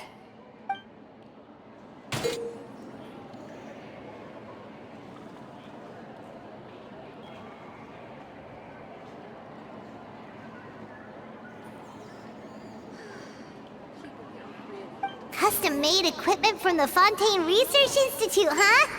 That's some pretty high-tech food prep. Paimon's never used anything this weird before. Cool. Not weird. Finally on the right path. And done. These are the flavor compounds extracted from our ingredients. I processed all the fruit you chopped up earlier. Wow! Even the smell is so much more concentrated. What next? Do we add all this stuff in? Absolutely not! Throwing everything in at once will ruin the balance of flavors. We have to go slowly and carefully to calibrate the exact flavor we want. I'll demonstrate again. Now, watch closely.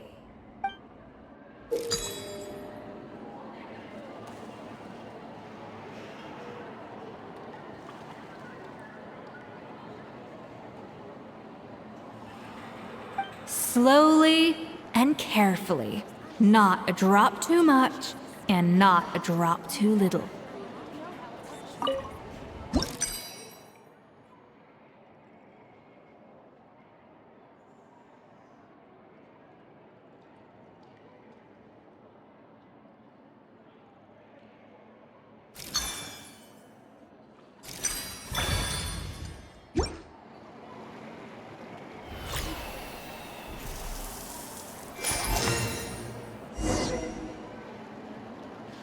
And voila! Now it's your turn.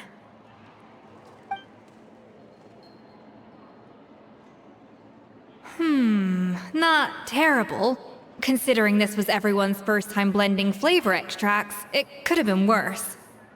But the traveler's work was surprisingly good. Are you sure you've never done this before?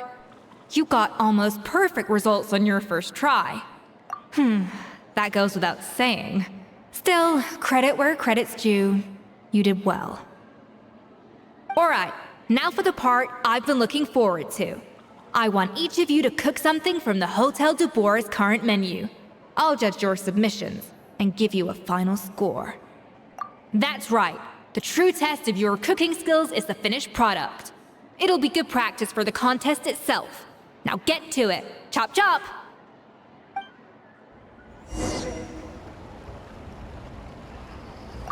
How's it going? Have you picked a dish yet? Choose wisely. I expect you to present the most delicious thing on the menu.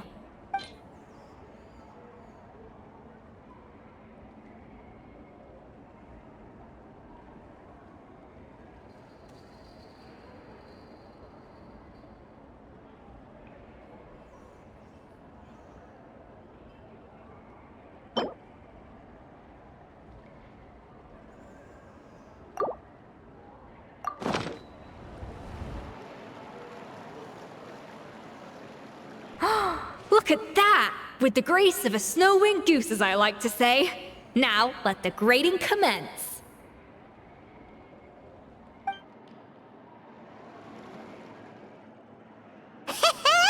Pretty good, right?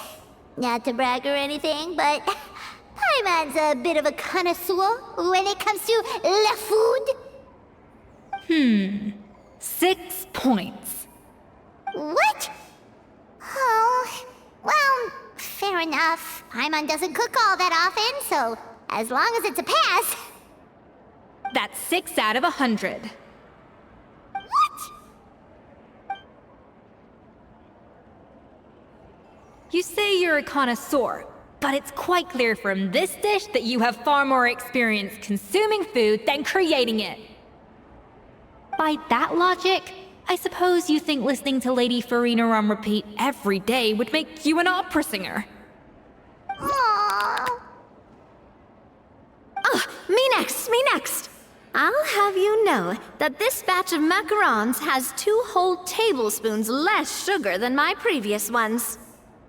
So you went from 12 tablespoons to 10? Well, it's nice to know you actually measured it out. Because it tastes like you just threw in whatever was left in the jar. 6 points. Aww. Now to the final dish. So, what do you think? This is our last hope. 8 points. Darn! That's barely higher than what we got. Not exactly. The color is spot on. Beautiful aroma. Excellent presentation. I have to give this one 8 points out of 10.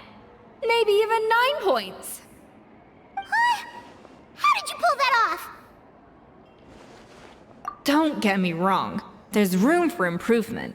But still, this is clearly the work of an accomplished chef. I can tell that you've put many hours of work into honing your skills in the kitchen.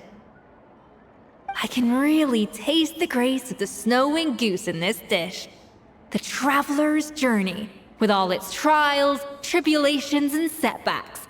Not to mention the frustrations of having a picky eater for a partner.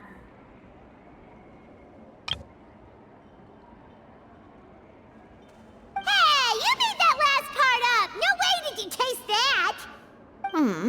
Well, it looks like I lost fair and square. I guess you'll be taking the Traveler as one of your assistants then? But if it takes 3 chefs, that still leaves 1 slot remaining.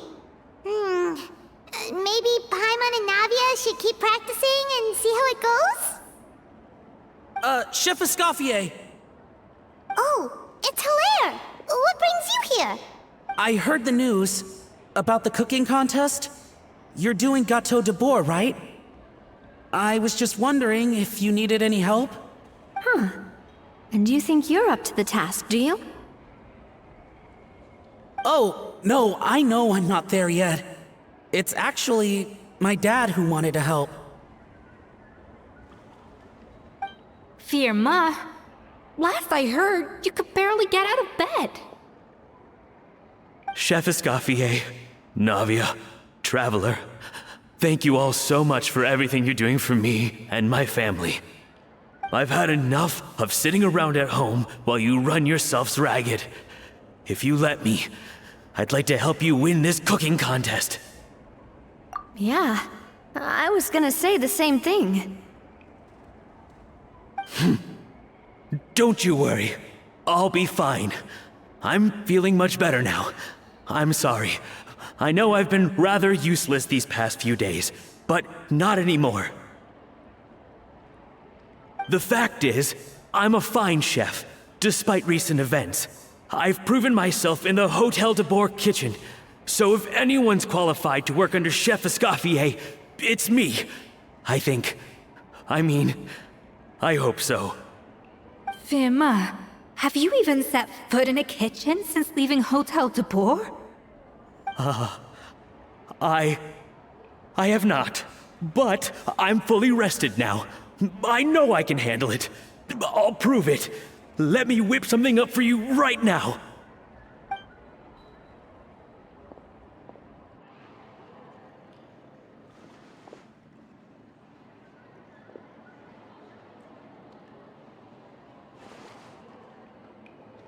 Huh? That's strange. Why are my hands shaking? What do you call this, Firma? I can't seem to grip my knife. Do it again! Again! Again! I... Hopeless. Get out of my kitchen yesterday.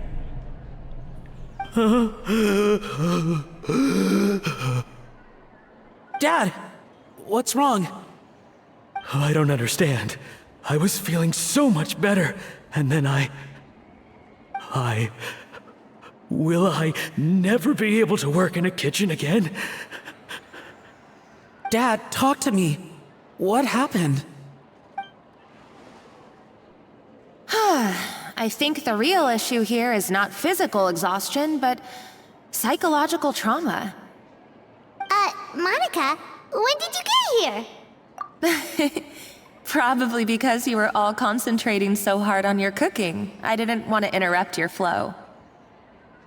But anyway, Firma, I'm so sorry. If only I'd known how serious your situation was, I would have stood up for you sooner. You have nothing to apologize for, Monica. During those long nights of redoing every order, you were the only person who looked out for me. Oh, come on. All I did was make you some tea. I doubt it was much help. Savannah was so ruthless toward you. I probably should have brought you something stronger. She sounds like the worst. All right, another Savannah horror story. Let's hear it. She's been getting harsher and harsher on us ever since she heard about Escoffier's new role in the Fleuve Cendre. Seems like no matter what we make, she'll find something wrong with it. What is this? It looks like a dog's been at it! In the trash now! Then she orders us to redo the dish again and again, but we never know what's going to make her happy. Do it again, do it again, do it again! Every time you remake it, you just get another earful from her. Either straighten yourself out, or get out of my kitchen! So now, it seems like just picking up a kitchen utensil gives me flashbacks of her yelling at me. Oh man, that must be awful. The more I want to get it perfect, the more my hands shake, and the more scared I am of making another mistake. How can you give up so easily, Firma? You weren't a quitter when you were working for me. And even under Savannah, you talk about working late into the night trying to perfect your dishes. That says to me that you still hadn't lost that determination to prove yourself. I don't know what's come over me. When I think back, I just remember feeling like my heart and my hands were growing heavier and heavier as the shift went on. Each time, maybe Savannah was right. Maybe I am just hopeless at this. Dad. I see. Well, it sounds like there are some deep issues at work here. Ones that won't be resolved by merely seeking compensation. I will win this contest, and after that, I encourage you to approach Savannah and talk this out. But what if you can't find another assistant in time? Clearly, I'm in no state to help out.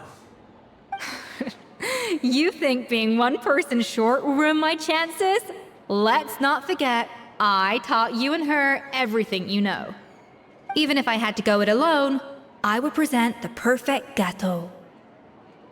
Oh, well, Paimon and Nadia will still keep practicing, just to— And so will I. Yeah! And if worse comes to worse, we can always get the Spina di Rosula to put out an emergency call for chefs. There's gotta be someone out there, right? Actually, I thought maybe I could help. That's... What? Why didn't you say so? I was going to, but then... Well, this is the first chance I got. You do this for us? Thank you so much, Monica. Alright, fine by me. But aren't you still working for Savannah? Joining the other side seems like a guaranteed way to put your future employment in jeopardy. I know, but it's all right. I've made up my mind. With the way things are, I can't keep working for Savannah much longer anyway. Unless I want to become the next Firma. I'm done with sucking it up. It's time to try and turn things around. If this cooking contest can get Savannah to see the error of her ways, then I'm sure she'll forgive me for this. Well, Paimon didn't think we'd be poaching from Savannah's staff to get our third person, but there you go. Anyway, Monica's a professional chef, so nothing could possibly go wrong now. Great! Then it's settled. And to congratulate you all on making the team, I propose a Spina-sponsored meal to celebrate. Spina-sponsored? Wait, you mean I'm cooking?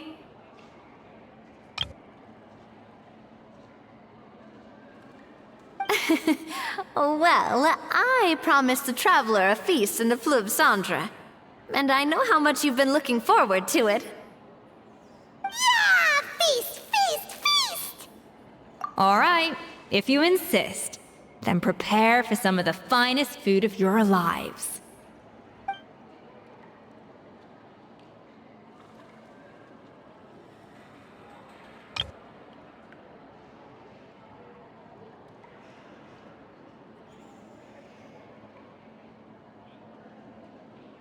That's not a bad idea, actually.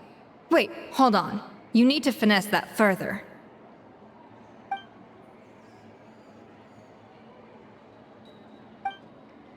That was a dream come true.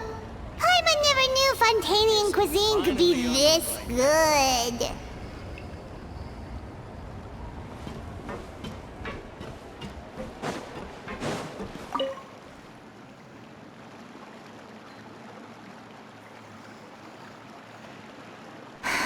Why, Savannah?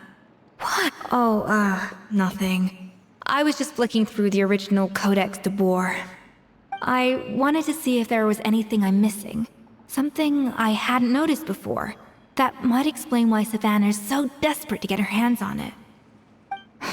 But I can't find anything. It's just some hastily scribbled recipes in between diary entries from Modeste's adventuring phase. And most of it's not even legible anymore. The copy I gave her not only has all the recipes in full, but even includes my own private tips and notes from years of experience. Surely that's infinitely more useful than this old thing. Yeah, maybe. Still, it's just hard for me to imagine that the Savannah I knew would go to all this effort just to make a point. We were. At least I always thought we were. She was a little shy, but meticulous with everything and everyone she dealt with. She made a few mistakes here and there, but she was quick to correct them whenever they were pointed out. And she was always striving to improve as a chef. Those qualities are why I recommended her to replace me as head chef. I never imagined for 1 second that she'd cause Fiamma and the other staff so much grief.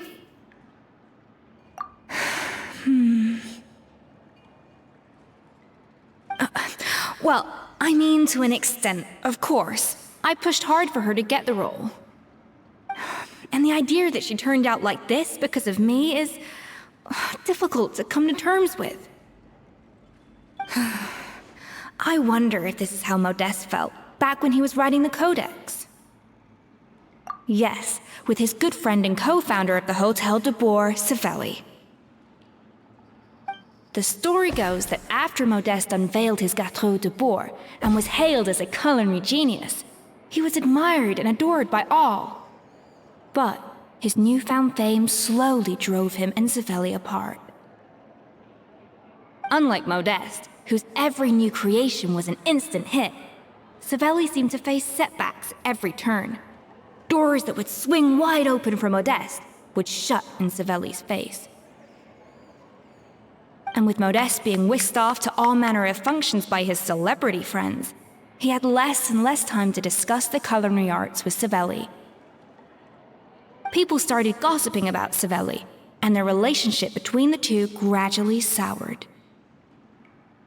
Everything came to an abrupt end when Modeste, still in the prime of his life and still hailed as a genius, suddenly died from an acute illness. And that was it. They neither had a decisive split, nor got the chance to properly reconcile. Their story just came to an end. One rumor had it that Savelli actually killed Modeste out of jealousy, even as the latter was hoping to make amends. Unlikely, it's a popular theory, but there's no real basis for it. At least there are no records of Savelli ever being convicted of a crime. Still, beyond a point, there's no way of knowing what truly happened in the past. All we can do is try to make sure the present doesn't quite go as badly. And that's why I have to win this contest tomorrow. Then get the truth about everything that's been going on, even if it means cracking her open like a nut. Really? Well, I like the confidence. Don't let me down tomorrow, then. You better bring your A game.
Boat. Let's hope that Savannah isn't all sizzle and no steak. After all the work we put in, it would kinda be a shame if tomorrow was a complete...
Every journey has its fun.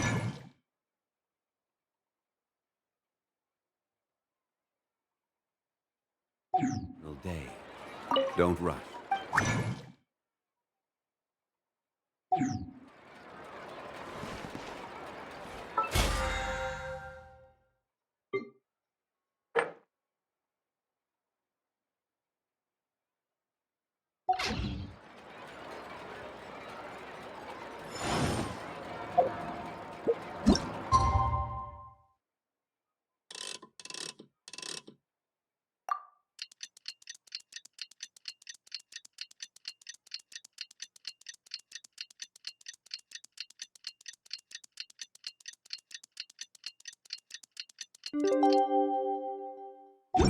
It's cooking contest day! To the Hotel de Boer! Toot sweet!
Did you hear the news? Escoffier's coming back for a cooking contest.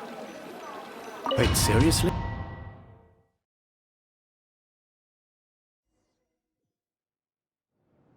Mesdames et messieurs, welcome one and all to the Hôtel de Bord and to this most exciting of cooking contests. Savannah, I've brought the original copy of the codex you asked for. Monica? Huh. In the interests of fairness, this contest will be conducted in a double-blind format. Once the dishes are complete, they will be sent to the back of the kitchen where they'll each receive a label. The labels will be placed out of sight underneath the plates, only to be revealed after the judges have sampled them and reached a final verdict. This is to ensure that no one will know which dish is made by which contestant. As one of the judges, I promise to be fair and impartial. When my meal got interrupted yesterday, I never thought this is how they'd make it up to me. Getting a seat on the judging panel is a pretty sweet deal. Both contestants have taken their positions. Then, without further ado, let the Hôtel de Bord cooking contest commence!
Monica, Traveler, it's go time.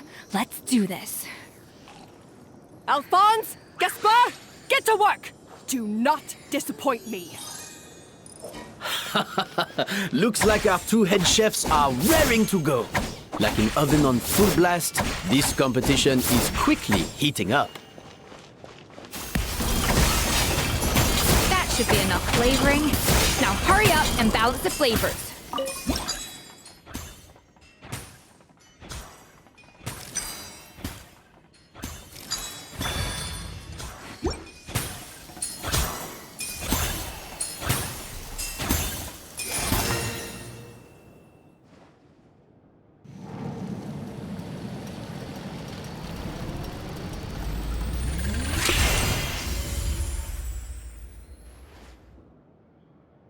Come on, Escoffier!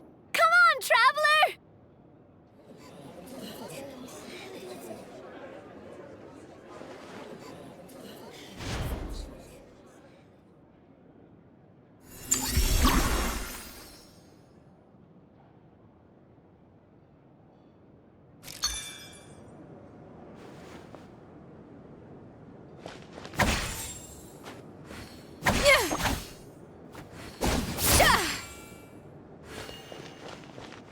Up to the freezer.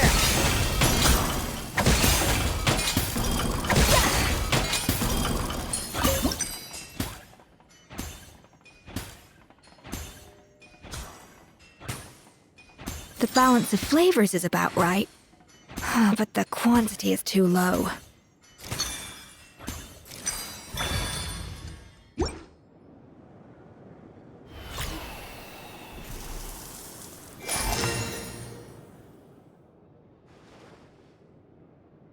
So, what do you think?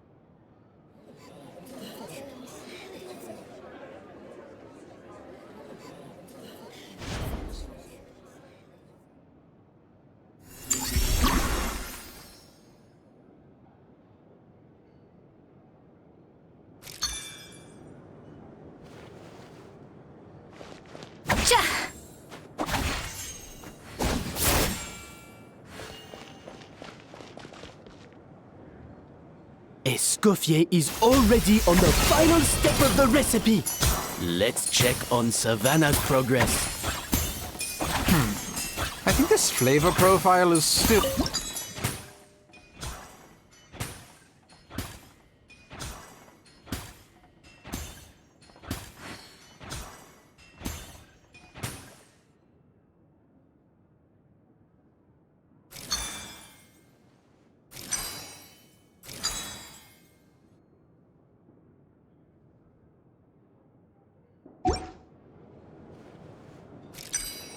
Enough!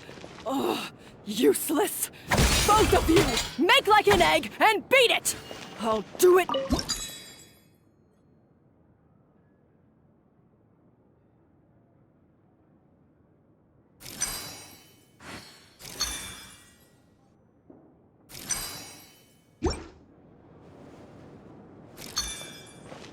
Wow!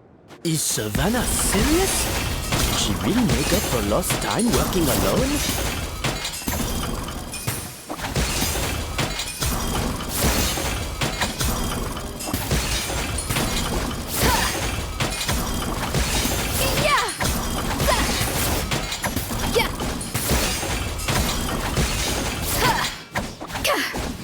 A dash of frosting.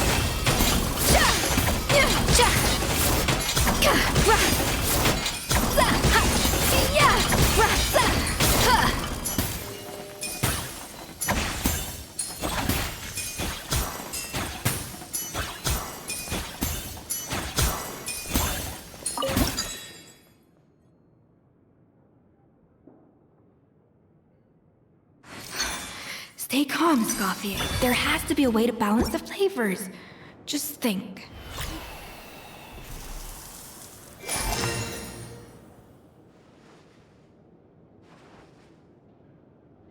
You can't match Escoffier's talent.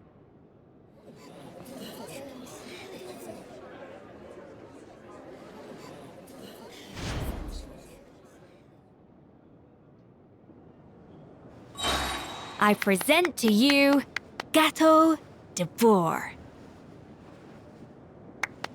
Flavor!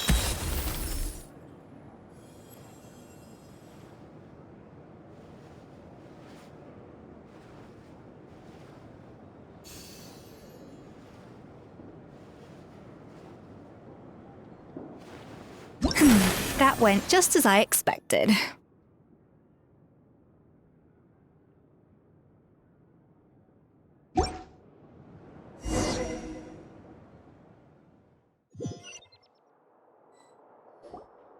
Time's up! Contestants, please take your dishes to the back.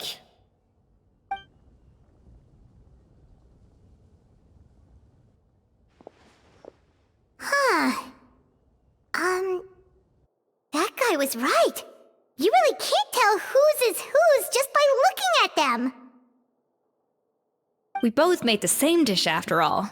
For all her flaws, Savannah's a talented chef who earned my recommendation for good reason.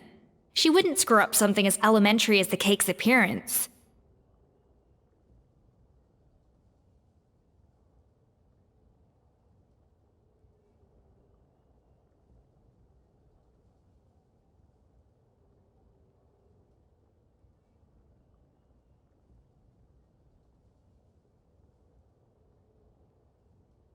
Whoa!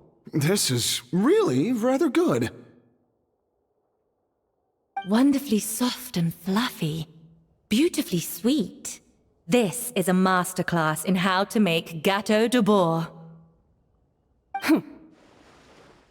I would give this one at least 9.9 out of 10!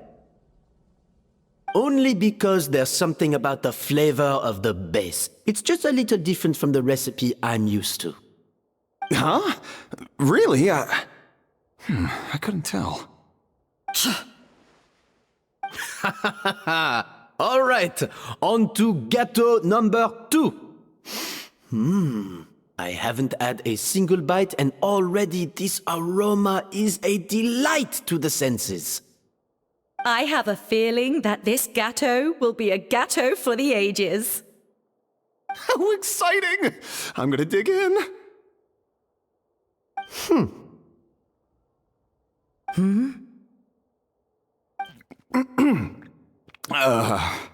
I think maybe someone got a little carried away when they were adding the sugar. Not just the sugar, it's the flavors too. This is all over the place. Who made this? It appears the decision is unanimous. This gâteau is far below the standard we would expect. Whew! And Paimon thought this might actually be close. Turns out she can't bake to save her life. Something's not right here. Savannah may not be perfect, but no way is she this sloppy. I can now declare that the creator of the first gâteau has won this cooking contest. Now, all that remains is to turn the plate over and reveal the chef's name underneath. What? It's Savannah? No! That's impossible! Hey, Savannah! You cheated, didn't you? You cheater! What did you do? Oh, you swapped the plates, didn't you? Well, someone's a sore loser. These cakes went from the oven to the judge's table without me ever laying a finger on them. And everyone here can attest to that. It was Vanishem's staff who labeled them in the kitchen. If you're looking to accuse someone, why don't you start with them? Isn't it more likely that Escoffier's lost her edge? Oh, or maybe her assistants let the team down. You take that back! Judges, we demand a rematch. That's enough! What's done is done. As head chef, or rather as team lead, I take responsibility for the dish I served. Whatever went wrong and however it happened, I should have spotted it. Savannah, I didn't think you'd stoop this low just to beat me in a bake-off. What happened to your chef's pride? I don't know what you're talking about. If you want the Codex de Boer that much, you can have it. Scofier, no! But you must promise me that you'll apologize to Firma and compensate him for everything you put him through. It's a little late to be negotiating terms. The contest is over, and I won. That means you owe me the Codex, and I owe you nothing. Look, Savannah, you may have fooled everyone else, but can you really fool yourself? What I'm offering is to accept defeat without looking to expose what you've done. But only on the condition that you promise to stop putting so much pressure on your staff. Fine. I'll treat this as your final handover of duties from one head chef to the next. So, will that be all, ex-head chef? Or is there any other unfinished business you'd like to leave in my hands? I didn't mean that to be a scolding from your former boss, just a word of advice from a fellow chef and a friend. But I don't know if you're even open to input from other people anymore. I know what I'm doing. I don't need your advice. All right, fine. I'm glad to hear it.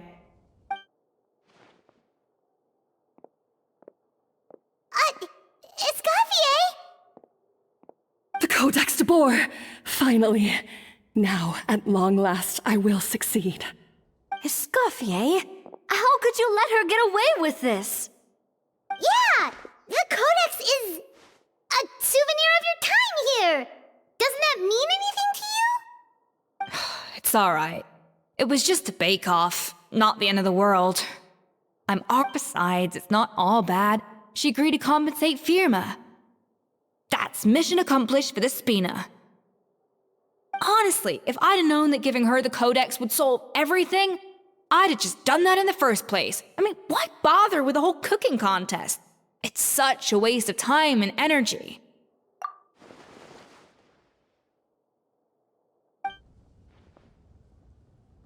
No. No! This doesn't make any sense!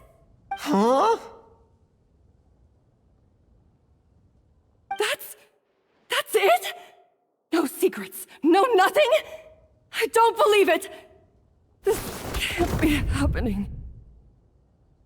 Oh, Chef Savannah! Savannah?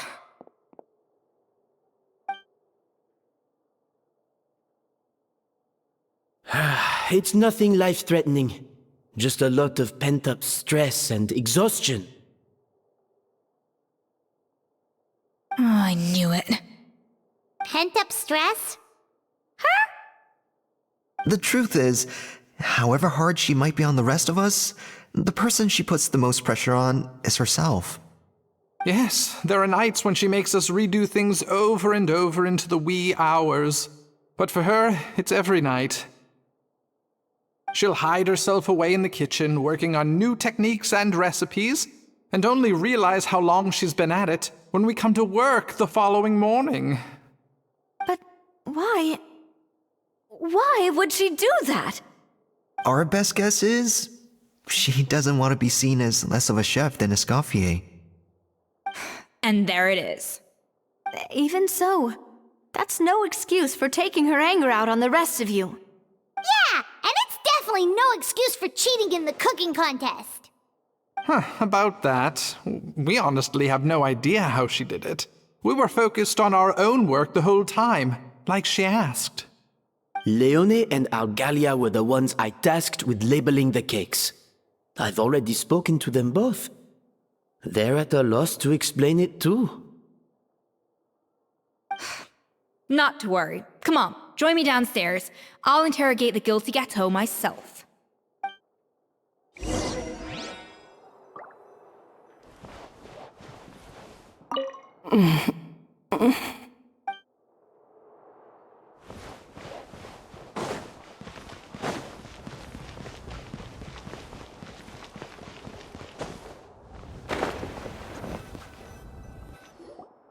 Well, how is it? Have you figured out what it was? aggravated assault on my palate. I'd rather eat wet cement than this. Is it really that bad? I made sure to taste test it before it was served. Oh, relax. This isn't your cake. Savannah never switched the plates. The offending flavors are coming from in between the icing and the cake base, which means someone tampered with it while it was being made. Or in other words, we have a traitor in our midst. I'm sorry. I was forced into it. It was Chef Savannah. She said if I didn't cooperate, she would... Calm down, Monica. I've already accepted defeat. And if I wanted retribution, I would have brought this up when the results were announced. Whatever's going on with you, just spill the beans. There's no need to hide it. I was the one who caused the food safety incident that one time. Food safety? Wait, you mean the Lumaline incident? I think so. Savannah and I were on procurement that day. I didn't check everything as well as I should have, and so I let contaminated ingredients make it into the kitchen. But I swear I didn't do it on purpose. I had no idea there was an issue with them, and I didn't know it would end up with Escoffier going to jail. But the last thing I expected was for Savannah to use it as leverage to blackmail me with...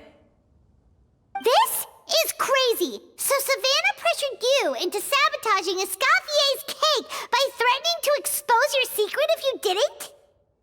I know, it's terrible. I'm so sorry. I was so scared. The thought of Chef Escoffier finding out that I put her in jail, it made me freeze up with fear. I thought Escoffier would hate my guts if she ever found out, and yet somehow that's ended up in me doing something even worse. Seriously? All this fuss over a little slip-up? Huh? Firstly, it's not like I got a life sentence. I did my stint at the fortress, and now I'm out. And secondly, I had my own reasons for leaving the Hotel de Boer. So you don't need to feel ashamed or frightened or anything like that.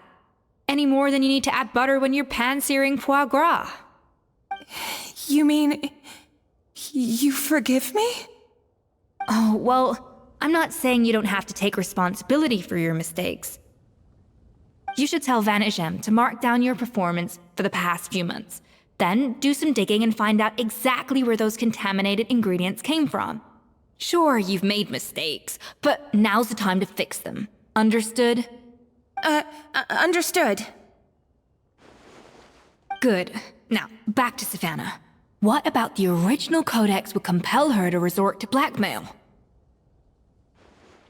I have my suspicions.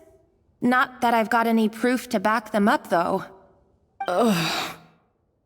What happened to me? I've overheard some customers murmuring about how the Hotel de Boer hasn't been the same since Escoffier left. They think our menu doesn't taste like it used to, especially our signature items. Now that you mention it, I noticed it during the contest too. I couldn't put my finger on it, but the flavor seems subtly different from how it used to be. But the difference was so small, I'm sure no one would notice it besides our most loyal customers and true dessert connoisseurs. Still, as head chef, it's easy to see why Savannah would get so hung up on it. So many times I've seen her make the cake base over and over again, late into the night, determined to match Escoffier's version. But something's always slightly off every time. Yeah, I've noticed that too. Never really gave it much thought, though. Thinking back on it now, it's clear that Savannah's been in a downward spiral ever since Escoffier left. She wants to prove that she can fill Escoffier's shoes. That's gotta be the reason. But after countless setbacks, she's getting more and more unhinged. And at some point along the way, she switched from doubting herself to doubting Escoffier. Doubting Escoffier? For what? Yeah, it would explain why she was bent on getting the original at any cost. She must have thought Escoffier purposely omitted key details from her recipes when she copied them out. Also, she could retain her place as the #1 chef in Fontaine, the only one privy to all the secrets of the trade. Oh, for goodness sake, what a stupid idea. Of course. Then she finally got the codex only to discover that the secret recipes she's been pining for don't exist at all. Seeing how utterly wrong she was must have been a real shock to the system. It probably brought up everything at once. It overwhelmed her, and she passed out. There's still one thing that doesn't make sense, though. If Savannah had the real recipe all along, how come it tasted different? She might not be on the same level as Escoffier, but surely after like 50 attempts, she'd get it right one of those times. You'd think so, but geniuses like Escoffier are in a league of their own.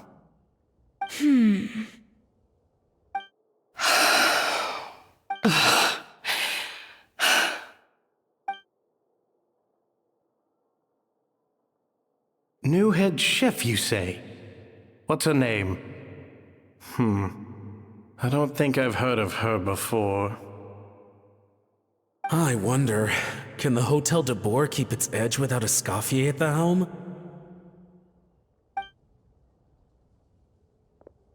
This tastes different from last time. Is it undercooked or something?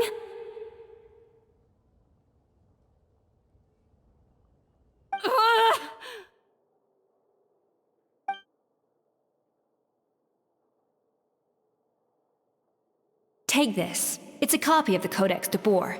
From now on, you will be its keeper. Don't listen to the doubters. If I say you can do it, then you can do it. Even if you don't believe in yourself, at least believe in me. Hey, did you hear me? Once I'm gone, the restaurant is all yours.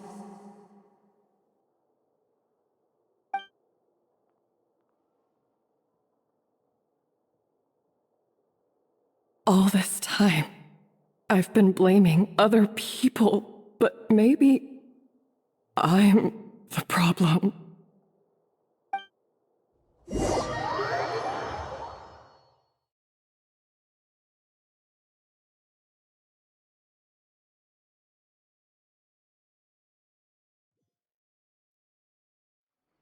I sincerely apologize for putting everyone out. Savannah's awake now, but I don't think she's ready to speak to anyone yet. Let's give her the day to calm down. I'm sure you'll have the chance to talk everything out tomorrow. In that case, I'll go and update for Ma and his family. I wonder what he'll make of all this. So, we'll come back tomorrow then. That was a long day. I think I've earned myself a sweet treat when I get back home. Oh, nice! Macarons? Or are you gonna switch it up this time?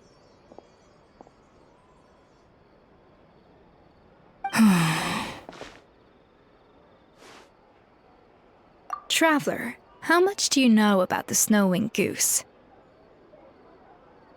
Every year, they migrate long distances in search of a suitable home. There's always one goose at the front whose job is to lead the flock. Fontaine poets often use the image of that goose to explore the ideas about leadership and genius. But what those poets don't know is that during a migration, the lead goose is always changing. Once the lead goose shows signs of fatigue, it retreats to the back of the flock and allows another goose to take its place. So the truth is that leadership, with all the responsibilities and pressures that come with it, it's something that everyone takes turns at. But we humans completely miss that fact when we project our own ideas about social hierarchies onto them. I guess what I'm saying is, I don't buy into this notion that there's some sort of gulf between normal and genius. Cooking is a science, not magic. Given the same ingredients, same recipe, and same environment, I see no reason why two different people shouldn't be able to create the exact same dish. Of course, some people have a more sensitive palate than others, and some people are just born bolder or more conscientious. But these are all variables that can be accounted for with time and practice. I'd have no reason to expect so much from others if I believed that perfection can only come from the hands of a genius. The only reason I hold people to high standards is because, well, I believe they're capable of greatness. Okay, I've made up my mind. I'm gonna get to the bottom of why Savannah failed. And come tomorrow, I'll give her the scolding of her life, pointing out all the mistakes she's made along the way. Then she'll finally see the error of her ways.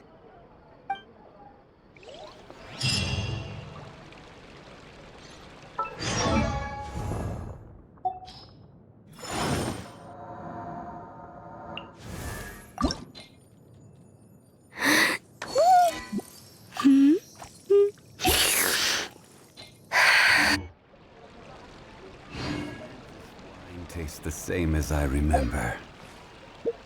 But where...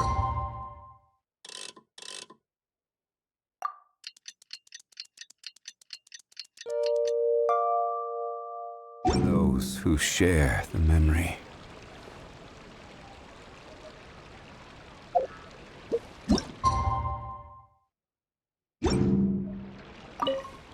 Thank you for your words of encouragement. Genius? Calling someone a genius is just another way.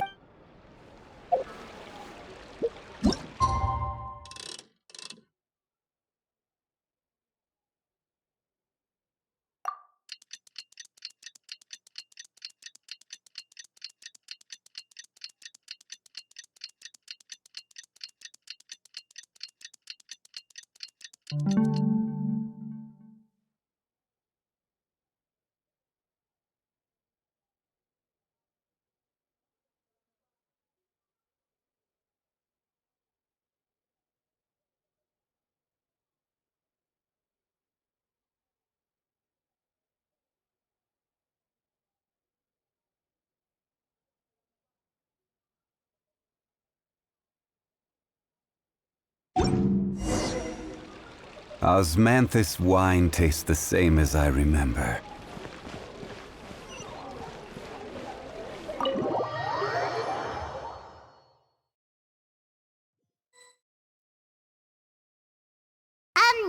Why are we here so early? Our meeting with Vanigem isn't for a while. Check on her? Why? What happened?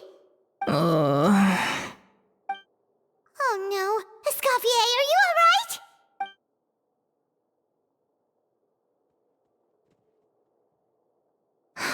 I'm fine. Just need to get some more coffee in me. Huh? What happened to my coffee? Did I really drink it all? Alright.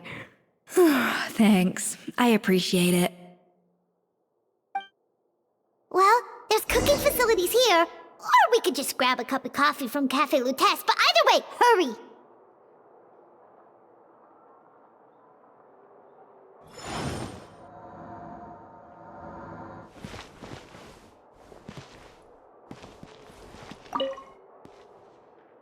Coffee.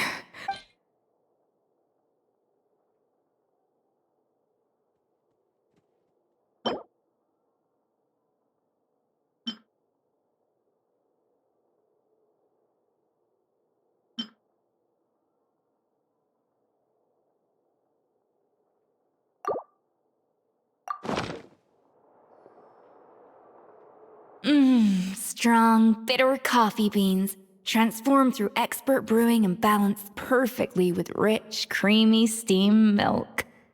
Wonderful. I feel much better now.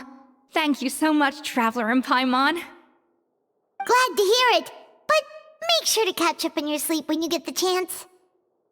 I think I figured out where the problem lies. Honestly, it's ridiculous. I don't know whether to laugh or cry. Wait, what investigation? What are you guys talking about? I'll save it for when everyone else gets here. It's so stupidly small, I can't believe it's caused so much drama. Yes, except my failures were stepping stones to success. Escoffier, have you seen Savannah? Huh?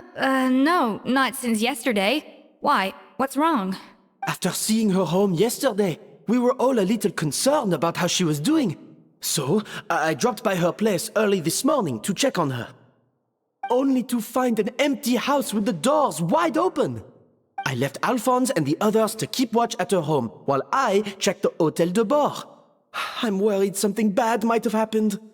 If she's not here, then where could she be?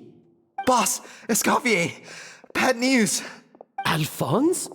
You're supposed to be keeping watch at Savannah's house. We were, but then, just after you left, we found this stuff in her house. Oh, looks like a map with a bunch of random places circled. Wait a second. This feels familiar. I'm sure these places are all connected somehow. Of course, from the Codex. They're all places that Modeste explored on his adventures. Yeah, but I don't understand. The adventure logs in the Codex are too fragmented to be of any use. How come this map shows all the missing details? The Codex de Bord? Then, this place marked in red out at sea. Could that be the fabled birthplace of Gâteau de Bord? Seriously? So now she set her sights on finding the original recipe and beating Escoffier that way? Geez, Savannah. Anything to overcome a Gâteau plateau, huh? Ugh, idiot! Does she have a death wish? Those ruins are thousands of years old. Hold on, there's more. Besides the map, we also found these letters.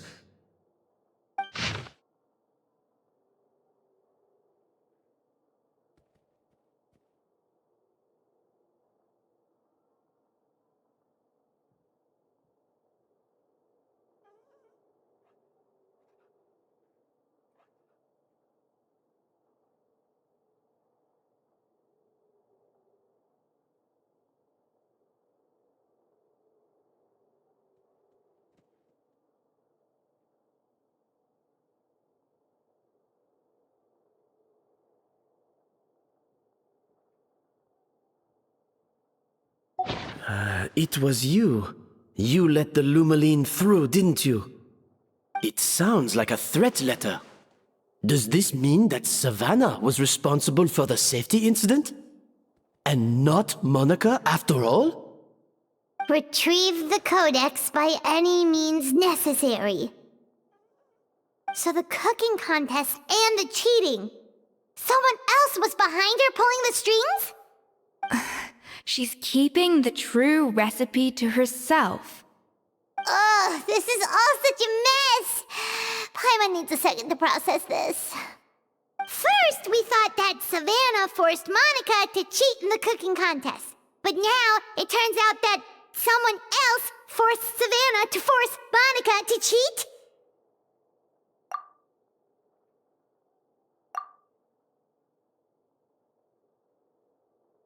You're finally here. Of course. I should have put two and two together as soon as I read your threat letter. The food safety incident, the demand for a cooking contest, the instruction to blackmail Monica. Even the suggestion that Escoffier was keeping secrets from me. It was all part of your grand plan, wasn't it, Monica?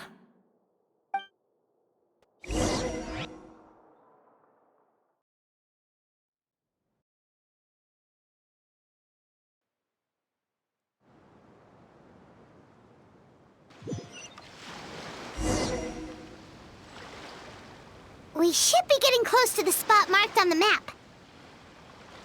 Of all the stupid things she's done, this really takes the cake. The moment we find her, I'm gonna curse the living daylights out of her.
What exactly is teamwork?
Whoa! This place looks like an underwater restaurant, doesn't it? Suddenly, the idea of an adventure chef finding secret ingredients makes a whole lot more sense. I think Modest's codex mentioned this place. A public bath from the time of Remoria. So yeah, definitely the kind of place that would have served food and drinks. Huh? Some blubber beasts have come to join the party? How did they get here?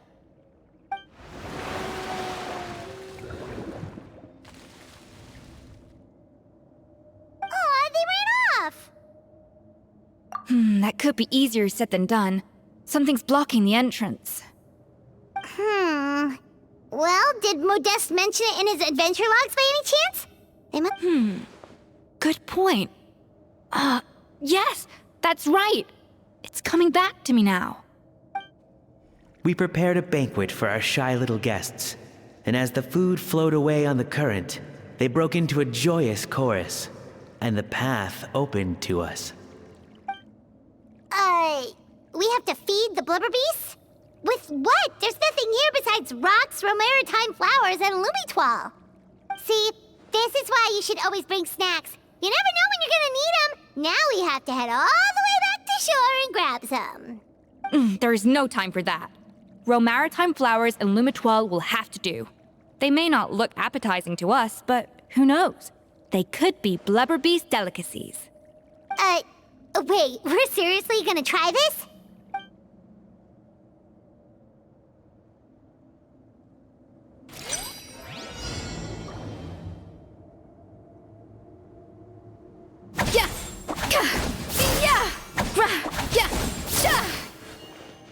A little amuse-bouche!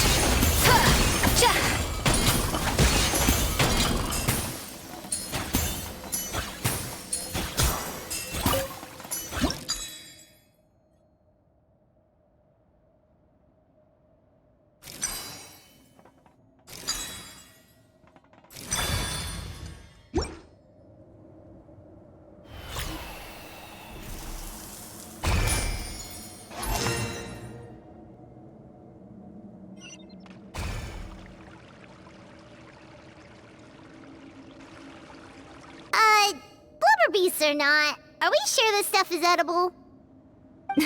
Trust me, they'll love it. Oh, good question. If we try to put them in the pool, we'll probably just scare them off again, and who knows how long they'll be gone.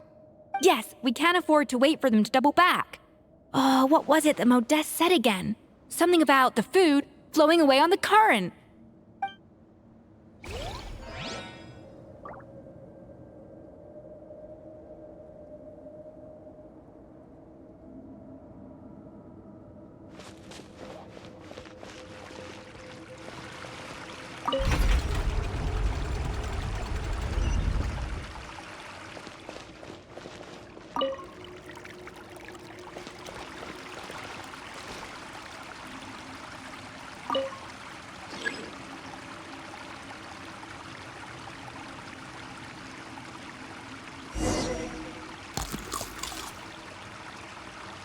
Wow, it's really singing! It must taste better than Paimon thought!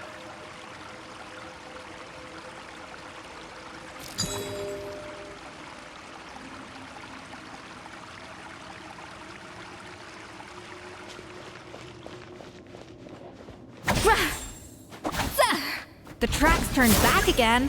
Ugh, so annoying.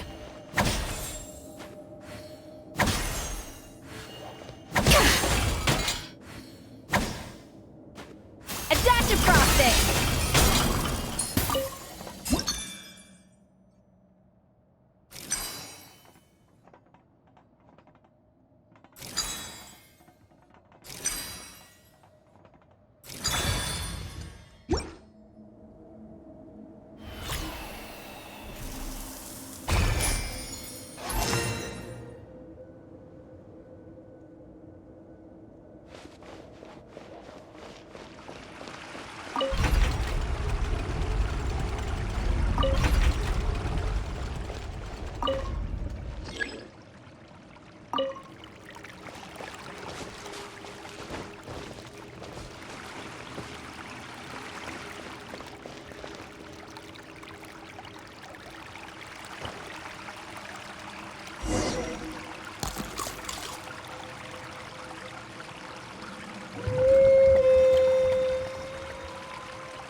Hey, it's open!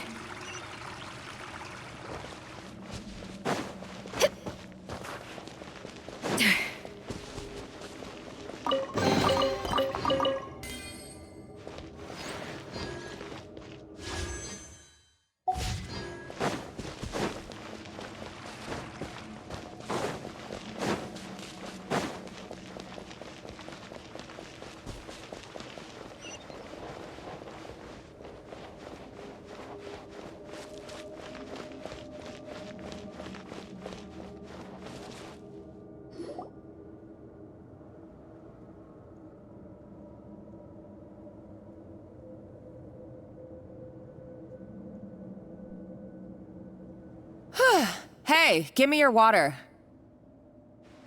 Here. I said your water, the one you just drank out of?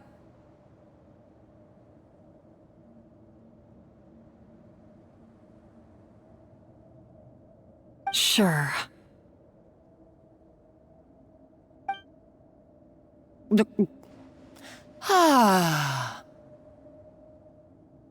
All those years slaving away under Escoffier, and then you. Today, it's finally paying off. Not only have I found the ruin that Savelli kept hidden, but I also get to boss you around like my little lapdog.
Hey, go scout ahead for me. If we need to do any more blast tunneling, I want to know where to lay the explosives.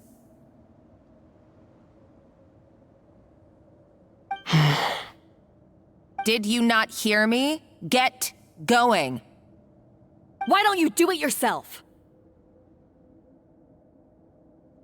Oh, when did you learn to fight back? You're always so compliant when I give you instructions by letter.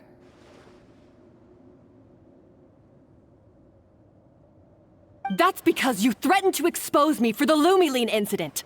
I swear, if I'd known what you were planning, I'd never have... Ha! Don't be so self-righteous. Admit it, you've always been jealous of Escoffier. That's why you lapped up everything I told you.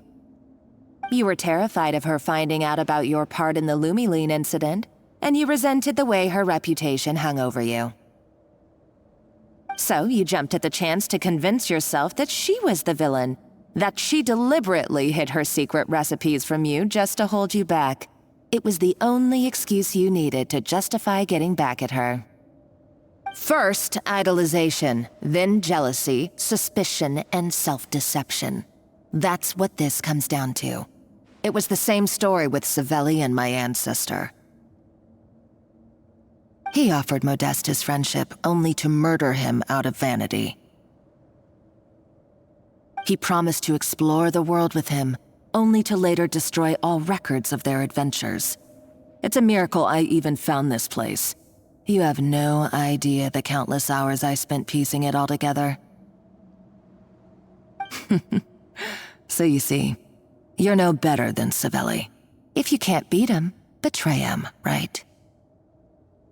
I am no Savelli, nor will I ever be. Oh, put a lid on it. You really think you can absolve yourself of your vindictive and jealous behavior now? Just because you finally realize that Escoffier never kept any secrets from you? You didn't show any remorse when she left, or in the cooking contest. Why start now? You have no right to redemption. You're right. I don't deserve her forgiveness. But I am done being bullied into submission by you! Ooh, feisty. But you should watch your tone. Talking to me like that could get you in big trouble. I somehow doubt that. Since I poisoned both our water bottles. What? Ever since I learned the truth, I've been biding my time, waiting for this moment. You've played me like a fiddle for so long, and now this is payback! But you drank it too! It's what we both deserve. This is the price we must pay for betraying Escoffier. You'll die here with me, Monica! You...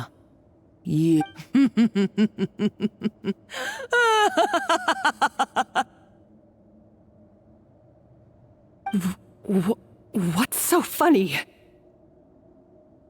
Oh, you're too much. I thought I'd play along for a bit just to amuse myself. You gave a very rousing performance. I saw your dumb plan a mile off. There's no poison in these bottles, just clean, fresh water. No. Revenge is a dish best served cold, you know? Did you really think your half-baked plot would fool me?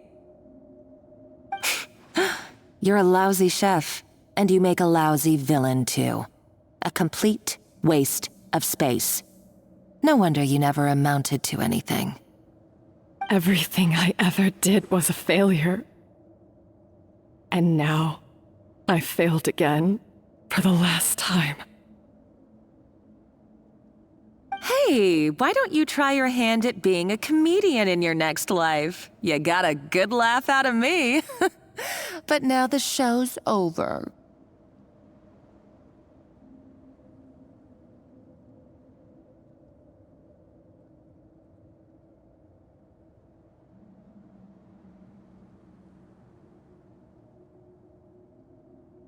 You should have just done like I asked, Savannah. All I wanted you to do was scout the ruins for me. But you had your chance, and now it's time to say goodbye. Stop right there! Let her go, Monica! We've got you surrounded! Escoffier? Ugh, looks like I'll have to keep you around for a little longer. You can't! Stay back if you want her alive! Escoffier and the Traveler. I can't take you both on in combat, but if you so much as flinch, I can end Savannah's life in a heartbeat. Monica, what are you hoping to achieve by this? You're about to commit murder, and for what? A recipe? A recipe? You chefs are all blinded by your myopic focus on kitchen affairs. Well, some of us actually have bigger fish to fry. Modeste had a secret.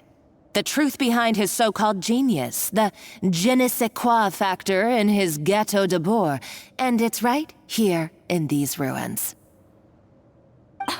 Are you serious? You're here because of a Gâteau de Bourg obsession? You've gone completely mad!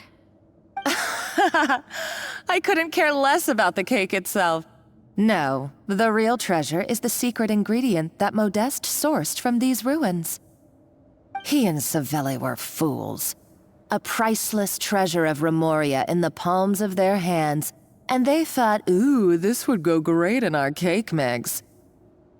We're talking about a powerful stimulant that also sharpens the senses. That's no cooking ingredient. It's a groundbreaking drug. That's right, I've done my research. It was a drug that Remoria developed for their war machine. I could make a killing by selling it to the treasure hoarders or the Fatui. Will you listen to yourself? You're completely delusional. My eyes are wide open. Just wait till I get my hands on this treasure. You'll see what a fool you've been.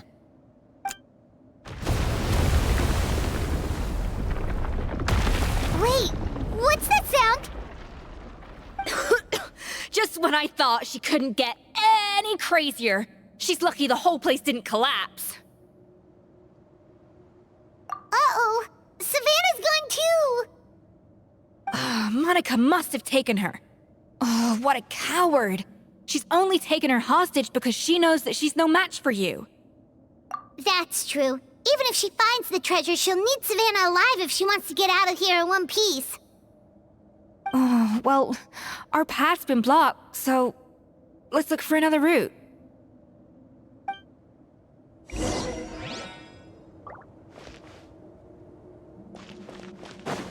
The water looks pretty deep here. Maybe it leads somewhere.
They were probably awakened by the explosion just now.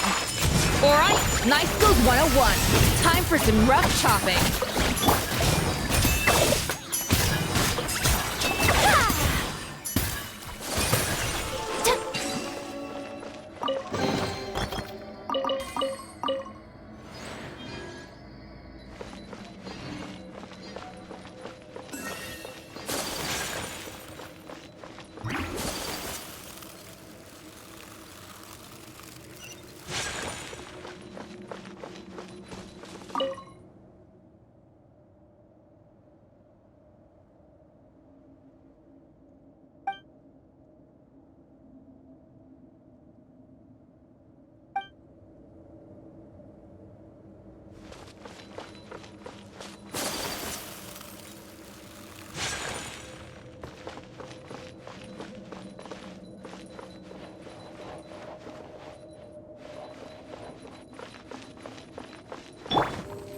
Another door?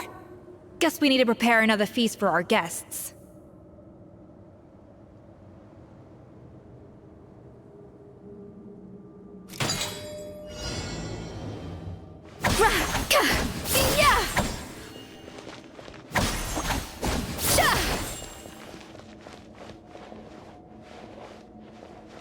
A little loose boosh.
It seems to really like the texture of Rome maritime flowers.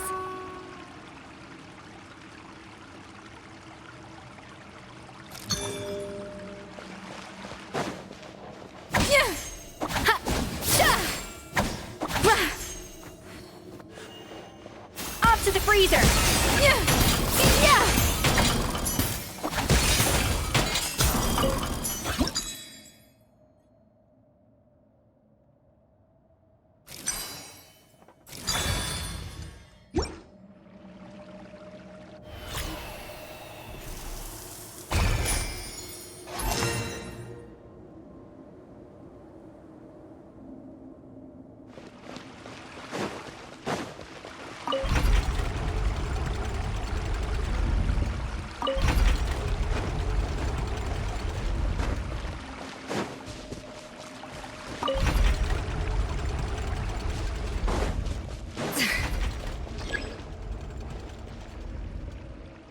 No recipe, no problem.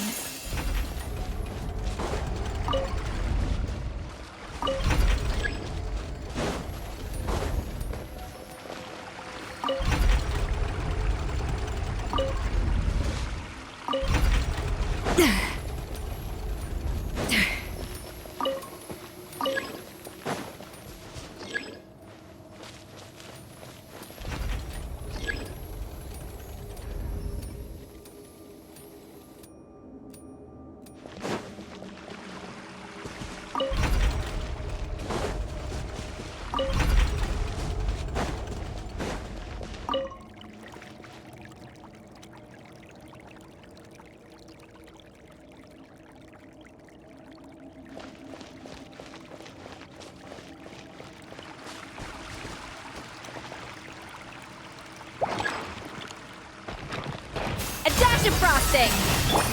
Yoo-hoo! Obey!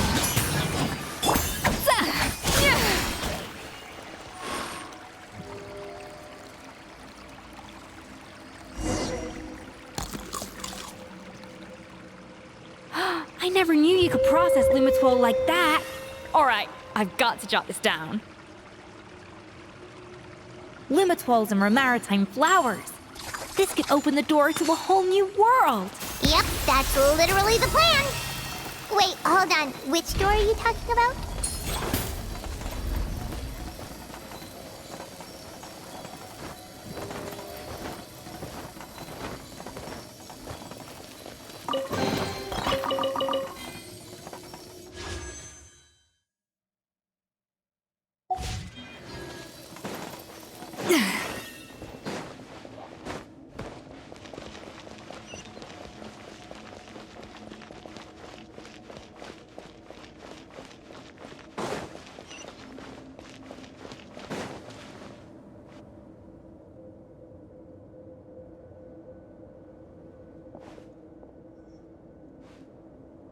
That's strange. These don't look Romorian to me. More like last century Fontaine. Adventurers from last century Fontaine, huh? Oh, Modeste and Savelli, do you think they camped here? By the looks of it, this was a one-person camp. They adventured together, but maybe one of them came back alone at a later date. Huh, you really think so? Trust our adventurers' instincts. We're pros at this stuff, just like you're a pro in the kitchen. Okay, well, the Traveler has more adventuring experience overall, but Paimon's definitely a pro rummager from all those treasure chests. Darn it! Paimon was just about to show off her rummaging skills! Huh, no kidding. Are all adventurers so obsessed with journaling? I mean, I guess I take a lot of notes when I'm cooking as well, but I thought that was just me. Anyway, let's find out who was here. It's been years since I've last visited these ruins. It's exactly the way I remember it. This place probably hasn't changed in millennia. Sadly, up above, on dry land, everything has changed. The treasure of Remoria. That's what we used to call it. Modeste was right about its potential. It turned Gâteau de Bourg into a national sensation. Our limited stock of the substance meant that the gâteau could only be produced on a small scale, but this only drove up the popularity all the more. Modeste was right about that too. He predicted all of it. He was praised as a genius, while I, as the one person who'd ever disagreed with him, was labeled a talentless fool. Modeste tried his best to console me, but I knew better than anyone just how great the gulf was between us. Our conversations grew scarce, and we saw less and less of each other. I didn't fight it. He had new friends and a career of his own. Why invite further disdain by inserting myself where I did not belong? I told myself that maybe one day, when I finally created a masterpiece of my own, I'd be able to face him without shame. Or maybe one day, when I've put these feelings of self-loathing behind me, I'd be able to ask him with a smile on my face, how about we go on one more adventure, for old time's sake? Unfortunately, that day will never come. So it was Savelli. From the sounds of it, he came back after Modeste had already died. I always thought it was just a legend. But if it's true, then this must be the place where they found their secret ingredient, the birthplace of Gâteau de Bourg. In that case, what does that say about the death of Modeste? If it's all true, maybe Savelli really did have something to do with it. The taste of Gâteau de Bourg has changed. Modeste was convinced of this, even though everyone swore they couldn't tell. Being the perfectionist that he was, he refused to accept even the slightest flaw in his work. He stopped all sales of the product, locked himself away in the kitchen, and worked day and night, vowing to find out where he had gone wrong. But as he baked and taste tested over and over again, he found he only strayed further and further from the original taste. It was only when he was sipping on coffee one day and realized he could not taste the bitterness that the truth finally dawned on him. What had changed was not the gâteau, but his sense of taste. The treasure of Remoria stimulates the senses, taste included, and invigorates the spirit. In the short term, it offers people the ultimate gourmet experience, but in the long term, it dulls their senses entirely. In hindsight, it made perfect sense. After all, why would a culture that sought liberation from the constraints of their bodies care for the loss of their senses? But we realized it too late. We were just too late. Over the course of his many culinary experiments, Modeste exhausted the remaining supply of the treasure of Remoria. He consumed it all himself. The finest culinary talent of his generation now faced a future in which he would never be able to taste anything ever again. Finally, in despair, he took his own life. And because we had become estranged, I could not be there to stop him, to offer some words of comfort, or even to say goodbye. Yet despite everything, he sent me his final letter. The treasure of Remoria? Guess Monica was really onto something. It really was a kind of drug. So, Modeste chose to end his own life. Then, why all the rumors that Savelli murdered him? Also, neither the Codex nor any other contemporary records make any mention of the treasure of Remoria. It's almost as if someone deliberately erased it from history. Modeste told me everything in his final letter. His was a tale of how even a genius could fail, and how much more devastating it is when it happens. Did he hope I would gain some personal catharsis from knowing the truth? Or maybe he wished for me to warn the public about the dangers of Gâteau de Bourg, proving that I had been right all along. But if the public ever learned how Modeste's greatest triumph became his undoing, his fall from grace would be swift and merciless. 1 minute a genius, the next a joke. It would surely spell the end for his restaurant too. What would be his legacy then? How would future generations view everything we built together? I fear the scorn I have faced these last years would pale in comparison to the scorn shown to him by the history books. I cannot let that come to pass. I will do what I must to protect his name. It will mean tampering with his notes to remove the damning details, leaving mere fragments of our story behind. It may lead his family to suspect me of having a hand in his demise. But I would rather the world believe a tale of genius and jealousy than see his reputation in tatters. The final loose end is the evidence here, at the bottom of the sea. Huh? What's wrong? Didn't we say Savannah should be safe for now? So we thought, but if Monica finds out what happened to the treasure, there's no telling what she might do.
The treasure of Remoria.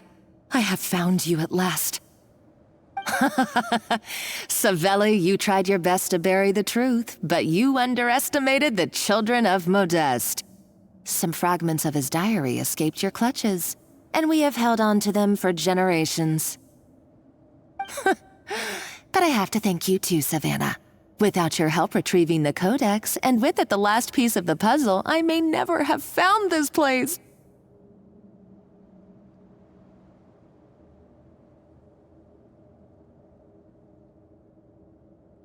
But now, finally, the secret to Remoria's military might is within my grasp.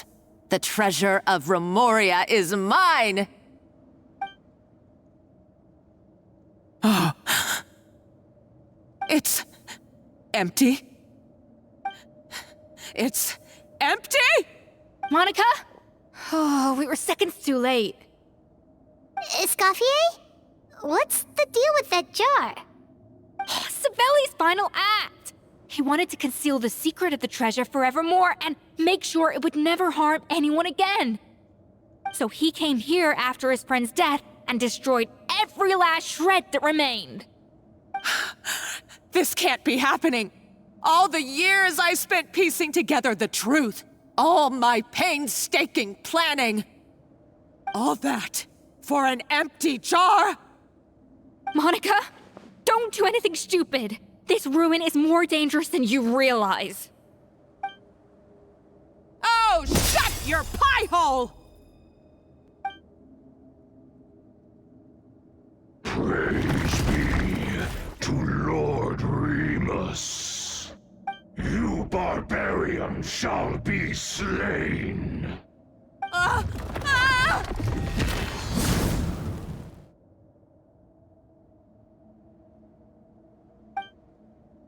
She's a nutcase! A liability to herself and everyone else! Well, now it's up to us to clean up the mess she's made. Take these golems out! Kamisato! Sumetsu!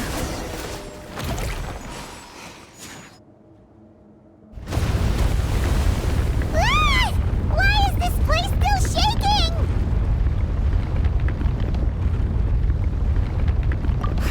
Either way, it's all her fault. Enough chit-chat. Let's get out of here, Traveler Escoffier, come on! Okay, I'm coming. Oh, no you don't. If I can't get what I want, neither will any of you. I've got nothing to show for my life's work so far. But if I can take another so-called genius down with me in my final moment, then it was all worth it. You're a psycho!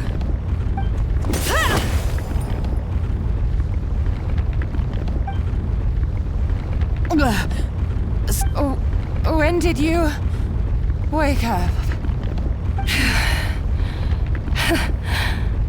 I may be a lousy chef, but it looks like I'm not a complete waste of space. Traveler? Okay, let's go!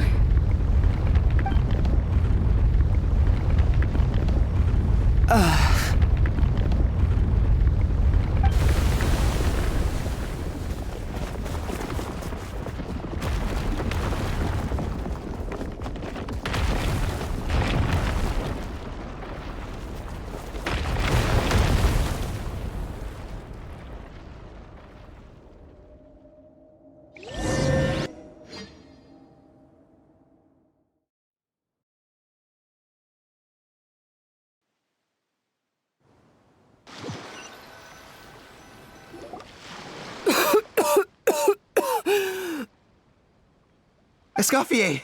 Savannah! Traveler! And Paimon! Venegem? What are you all doing here? What did you expect us to do? Stay at the restaurant and sit on our merry derrieres? While the Traveler and Escoffier were out here risking their lives? We had to do something. Even though that something ended up being, well, waiting for you here instead. I don't deserve any of you. And I certainly don't deserve to be your head chef. It was my fault Escoffier had to leave. Then I couldn't live up to her standards. I acted like a tyrant in the kitchen. And now I almost got myself killed. Come back, Escoffier. Come and be our head chef again. I'll never be able to replace you. Okay, so everything I said to you the day I left, it just went in one ear and out the other? Huh? Sorry, I was kinda in my own head at the time. All I could think about was the Lumiline situation. What was it you said again? Forget it. It doesn't matter. Anyway, I didn't leave this job because of you. And if you were that bad, why would all your staff show up here for you? Escoffier's right. Sure, you nitpick our work and get us to do things over a lot. But when it comes down to it, you're the one who's always doing whatever it takes to make sure the customers get served on time, every time. Things were pretty rough after Escoffier left, and Savannah's the only reason we've been able to make it through. Our customers know that Escoffier doesn't work for us anymore. But the fact is, they keep coming back. If that's not an endorsement of your work, I don't know what is. At the end of the day, we're all human, and we all make mistakes. All we can do is recognize where we get it wrong and do our best to improve. That's... No, I get what you're saying, but what I did to Firmin and to Escoffier, it's unforgivable. Well, about that, there's someone else here to see you, Chef. It's been a while, Chef Savannah. Firmin? I'm so sorry. I put far too much pressure on you. And the way I stubbornly refused to go and see you after you fell ill. But I'm too late, aren't I? The damage is done. I heard that you can't even hold a kitchen knife anymore. Actually, I think I'm going to be just fine. Huh? We thought Firmin's problem was purely psychological in nature. But after the threat letter came to light, it got Firmin thinking. And then he remembered the tea that Monica used to give him every night. And as it turns out, she was lacing it with Lumiline the whole time. No way! Doesn't that cause nerve damage? It can. High doses pose a risk of serious nervous and sensory complications. But if you calculate the dosage carefully, you can control the extent of its effects. A small dose might simply make a person more emotional, whether that means more fragile or more hot-tempered. No wonder it seemed like you'd lost your edge. I asked my friends at the Fontaine Research Institute about it. They said that with the low dose I was taking, the risks are pretty small. They also... well, that's what happens when you give someone a little bit of hope to cling on to. There's more.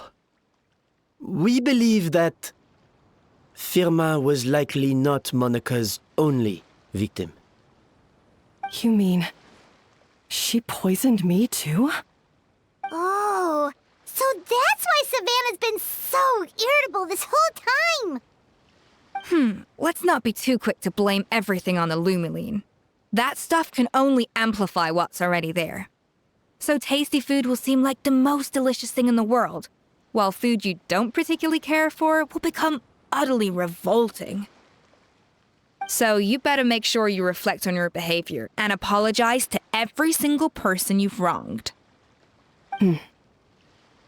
I will. I'm sorry. There's still one question that's really bugging me. Why is it that no matter what I do, my Gâteau de Bourg never tastes the same as yours? Is it just... is it because you're a genius and I'm not? It's because the heating element in your oven is broken, you silly goose. What? I felt like something was off during the cooking contest. Once I got around to checking all the equipment, I noticed it right away. There was a half-degree discrepancy between the temperature setting and the actual temperature. All the ovens in the whole kitchen had the same problem, which confused me at the time, but by this point, it's pretty obvious that Monica must have tampered with them. I would have figured it out the day of the bake-off, since the issue affected both our teams. But of course, Monica sabotaged mine so that could never happen. No. I spent so long trying to find out where I was going wrong, and then you pinpoint the problem in just one night? It all comes back to one simple, undeniable truth. You're a genius, and I'm just plain old Savannah. Oh, cut it out! Stop the woe is me act for a second and just think. I came up with this recipe. You don't think that might have something to do with it? Do you know how long I spent perfecting my gâteau de bois? 3 years! 3 whole years! I know this dish inside out, back to front and upside down. And you've been head chef now for what, 6 months? If that? A couple hundred failed attempts, and you're gonna throw in the kitchen towel and declare you'll never be successful because you're not a genius. You clearly have no idea how many kitchen failures I've had under my belt, or just how long it took me to finally get my recipe to a level I was satisfied with. Genius or not, everyone makes mistakes. Modeste did, Savelli did, everyone does. You're only a lousy chef if you don't face up to your mistakes, learn from them, and then keep chipping away until you crack the problem once and for all. Surely you haven't forgotten all that. You were no lousy chef back when I handed you the reins. I haven't forgotten. And I'll make sure I never do. That's our head chef. Ha ha! Sounds like we won't need another changing of the guard in the Hôtel de Bord kitchen anytime soon. Huzzah!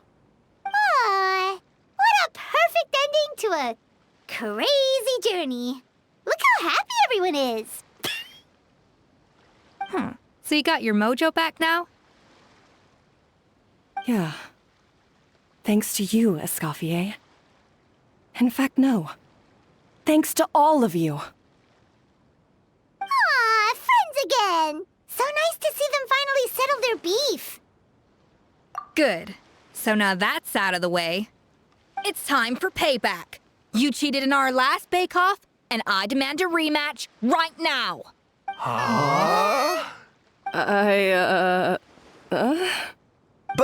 But that was mostly Monica's fault, wasn't it?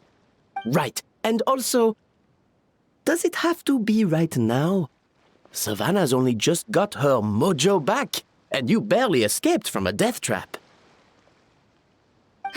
No excuses. This is a cooking contest between 2 top chefs, and nothing will stand in its way. So grab your spatula and get ready, because this rematch is happening today. Right now, this instant. Hey, so, this whole time you were salty about losing?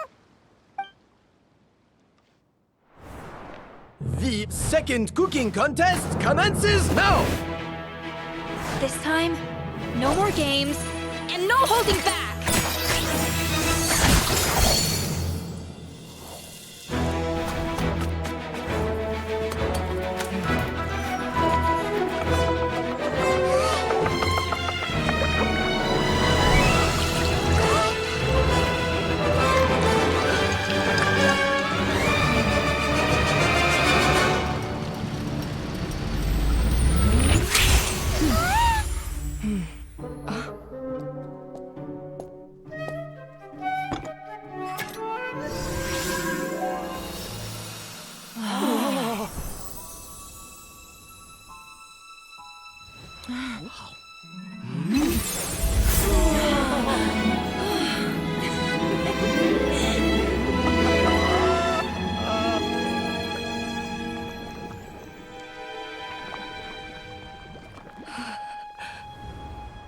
I feel like I don't have the right to be here. Hey, what are you so afraid of? You can't unbake it now. And if you don't serve it, then good or bad, you'll never find out how to improve. If you're too scared to fail, you'll never know what real success tastes like. So? Embrace your failure. Taste it. Digest it. That's the way to success. I don't know. Sounds like it's easier said than done. I'll do it.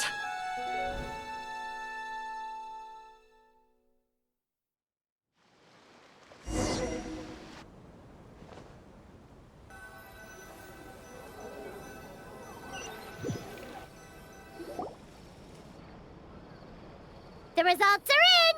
A landslide victory for Escoffier! Quite rightly, too. Piece of cake. Oh yeah, look at that! Savannah looks pretty chipper too, considering she lost. Now, where were we? Yes.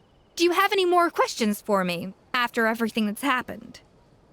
I thought Navia would have filled you in.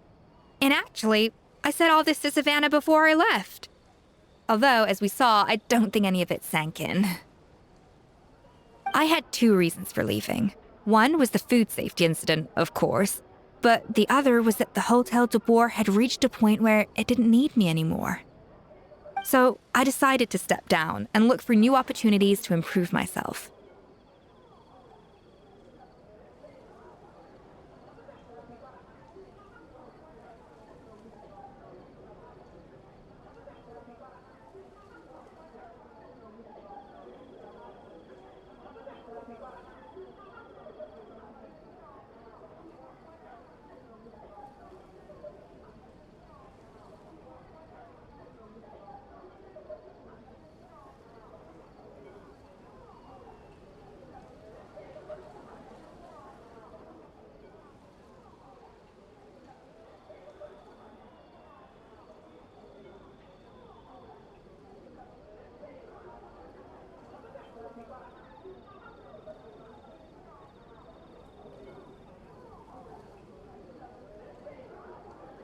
Improve how?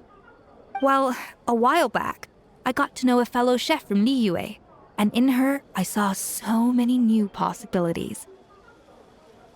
She has that same adventurous spirit that Modeste and Sibeli had in their youth. Slime mucus, lizard tails.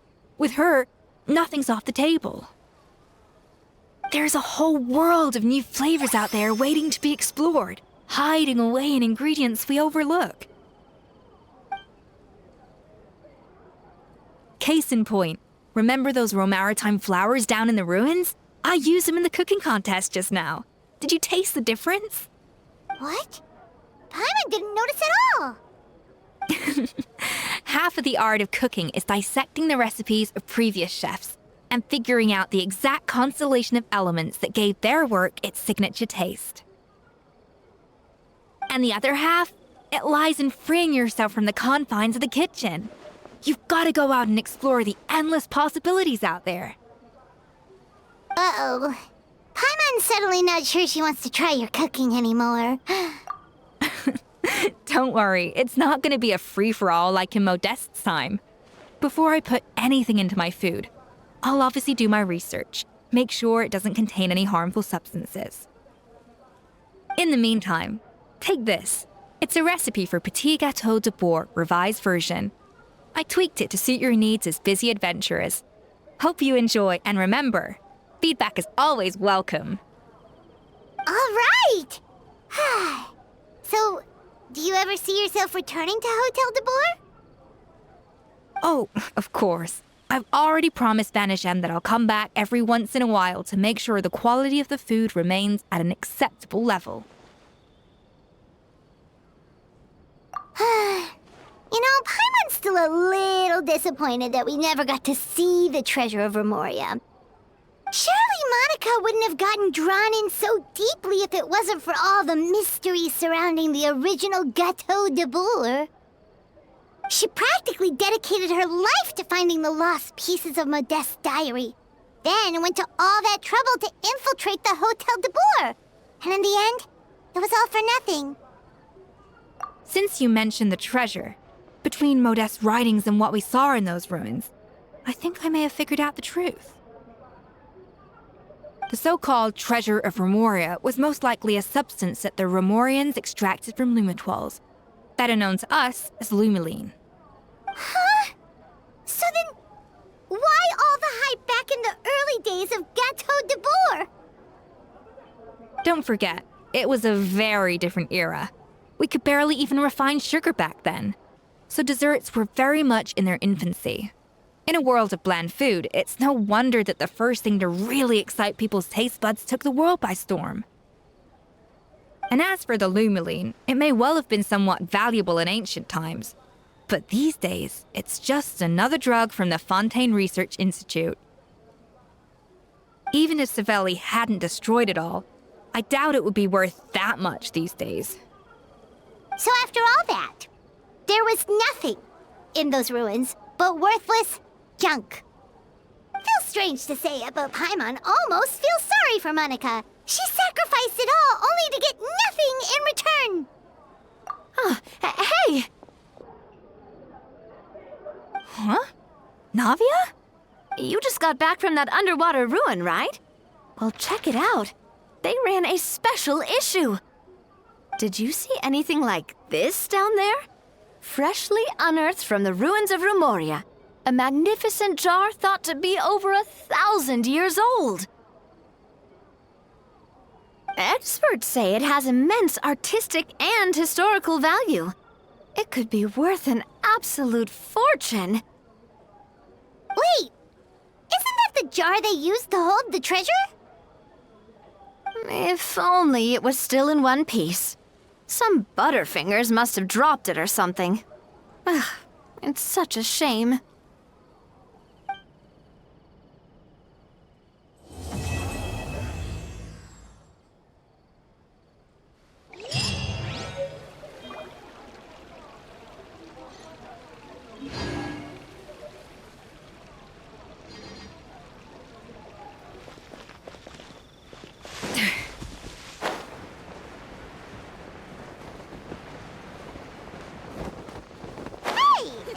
Charlotte? Take a guess. No way. We're always running into her. What's she doing this time? Oh, looks like... I see. So you believe that this warning letter was sent by the Phantom Weasel?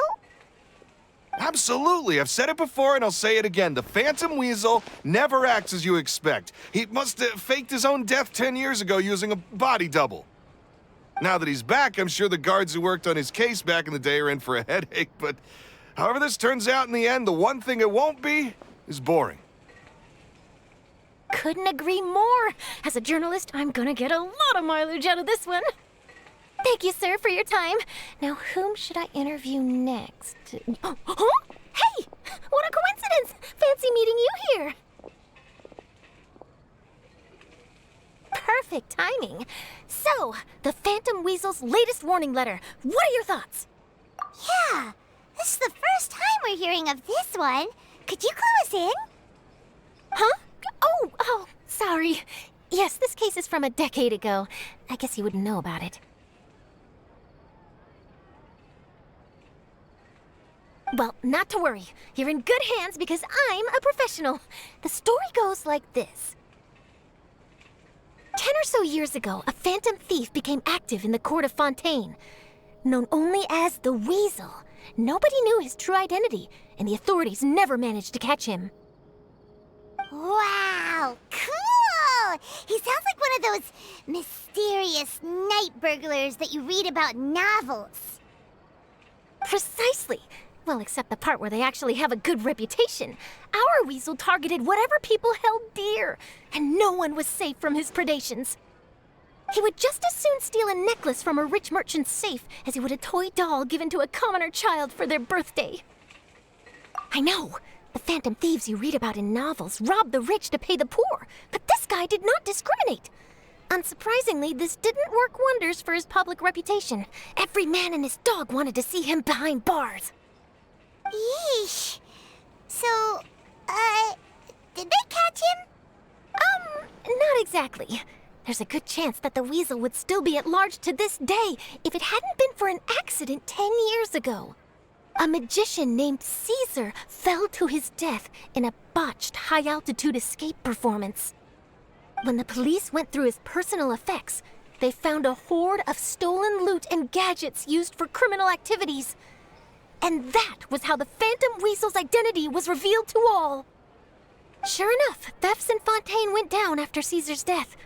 But today, 10 years on, the notorious thief has once again issued one of his warning letters and pasted it on the gate of the Opera Epiclese for all to see. I had to squeeze through the crowd this morning to get a photo as soon as I heard. Here, it's this one. So, this is the warning letter, huh? Let's see what he wrote. 3 days from now, when evening falls, I shall take from you that which you hold most dear at the Opera House, just as you did to me 10 years ago. This is, without a doubt, a clear declaration of criminal intent. After years of laying low, the Phantom Weasel is back with a vengeance. What once seemed like an open and shut case has been blown wide open again. But why has he reemerged now? And what does he want? I sense an epic scoop, and I'm going for it. Uh-oh. If this thief will steal anything that other people value, does that mean even we might be targeted? Really? Oh, let him try. In fact, Paimon's gonna eat all her snacks right now. Let's see what he can do about that. Okay, the people have spoken. It's clear that the public are very concerned about the Phantom Weasel's reappearance. Let's see, I've got a photo of the letter, my interview notes. Yep, that should be enough to form the skeleton of my article. It does feel like something is missing, though. Something exclusive. Who should I interview next? I need someone with a more concrete connection to the weasel. Is that who I think it is? Lenny! Magic, magician, Caesar! The Phantom Weasel! That's it! Let's go interview Lenny! You see, the original Phantom Thief Caesar was a magician too! And what do Phantom Thieves and magicians have in common? They both have an air of mystery about them. Perhaps there's a connection there. Are you serious? What sort of a deduction is that? Oh, relax. My journalistic instinct tells me that an exclusive news story is beckoning. Let's go. No time for delay.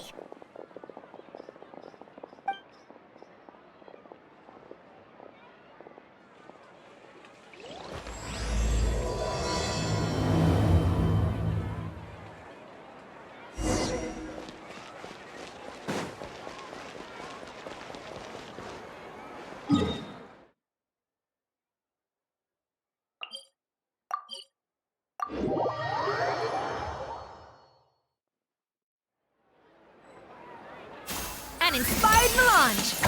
Ha! Yeah! Cha! Cha! No recipe, no problem! Yeah!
What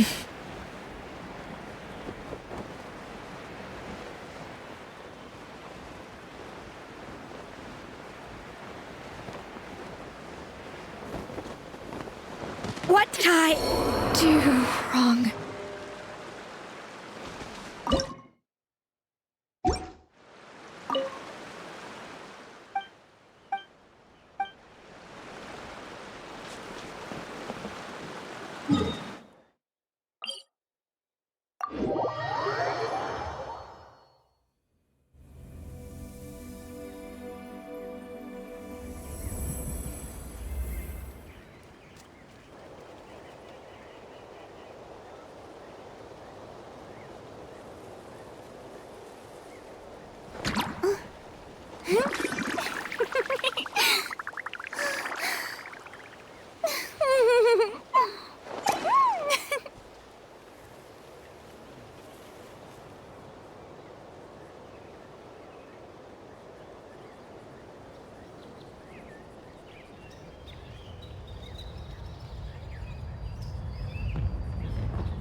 Solidify!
Osmanthe.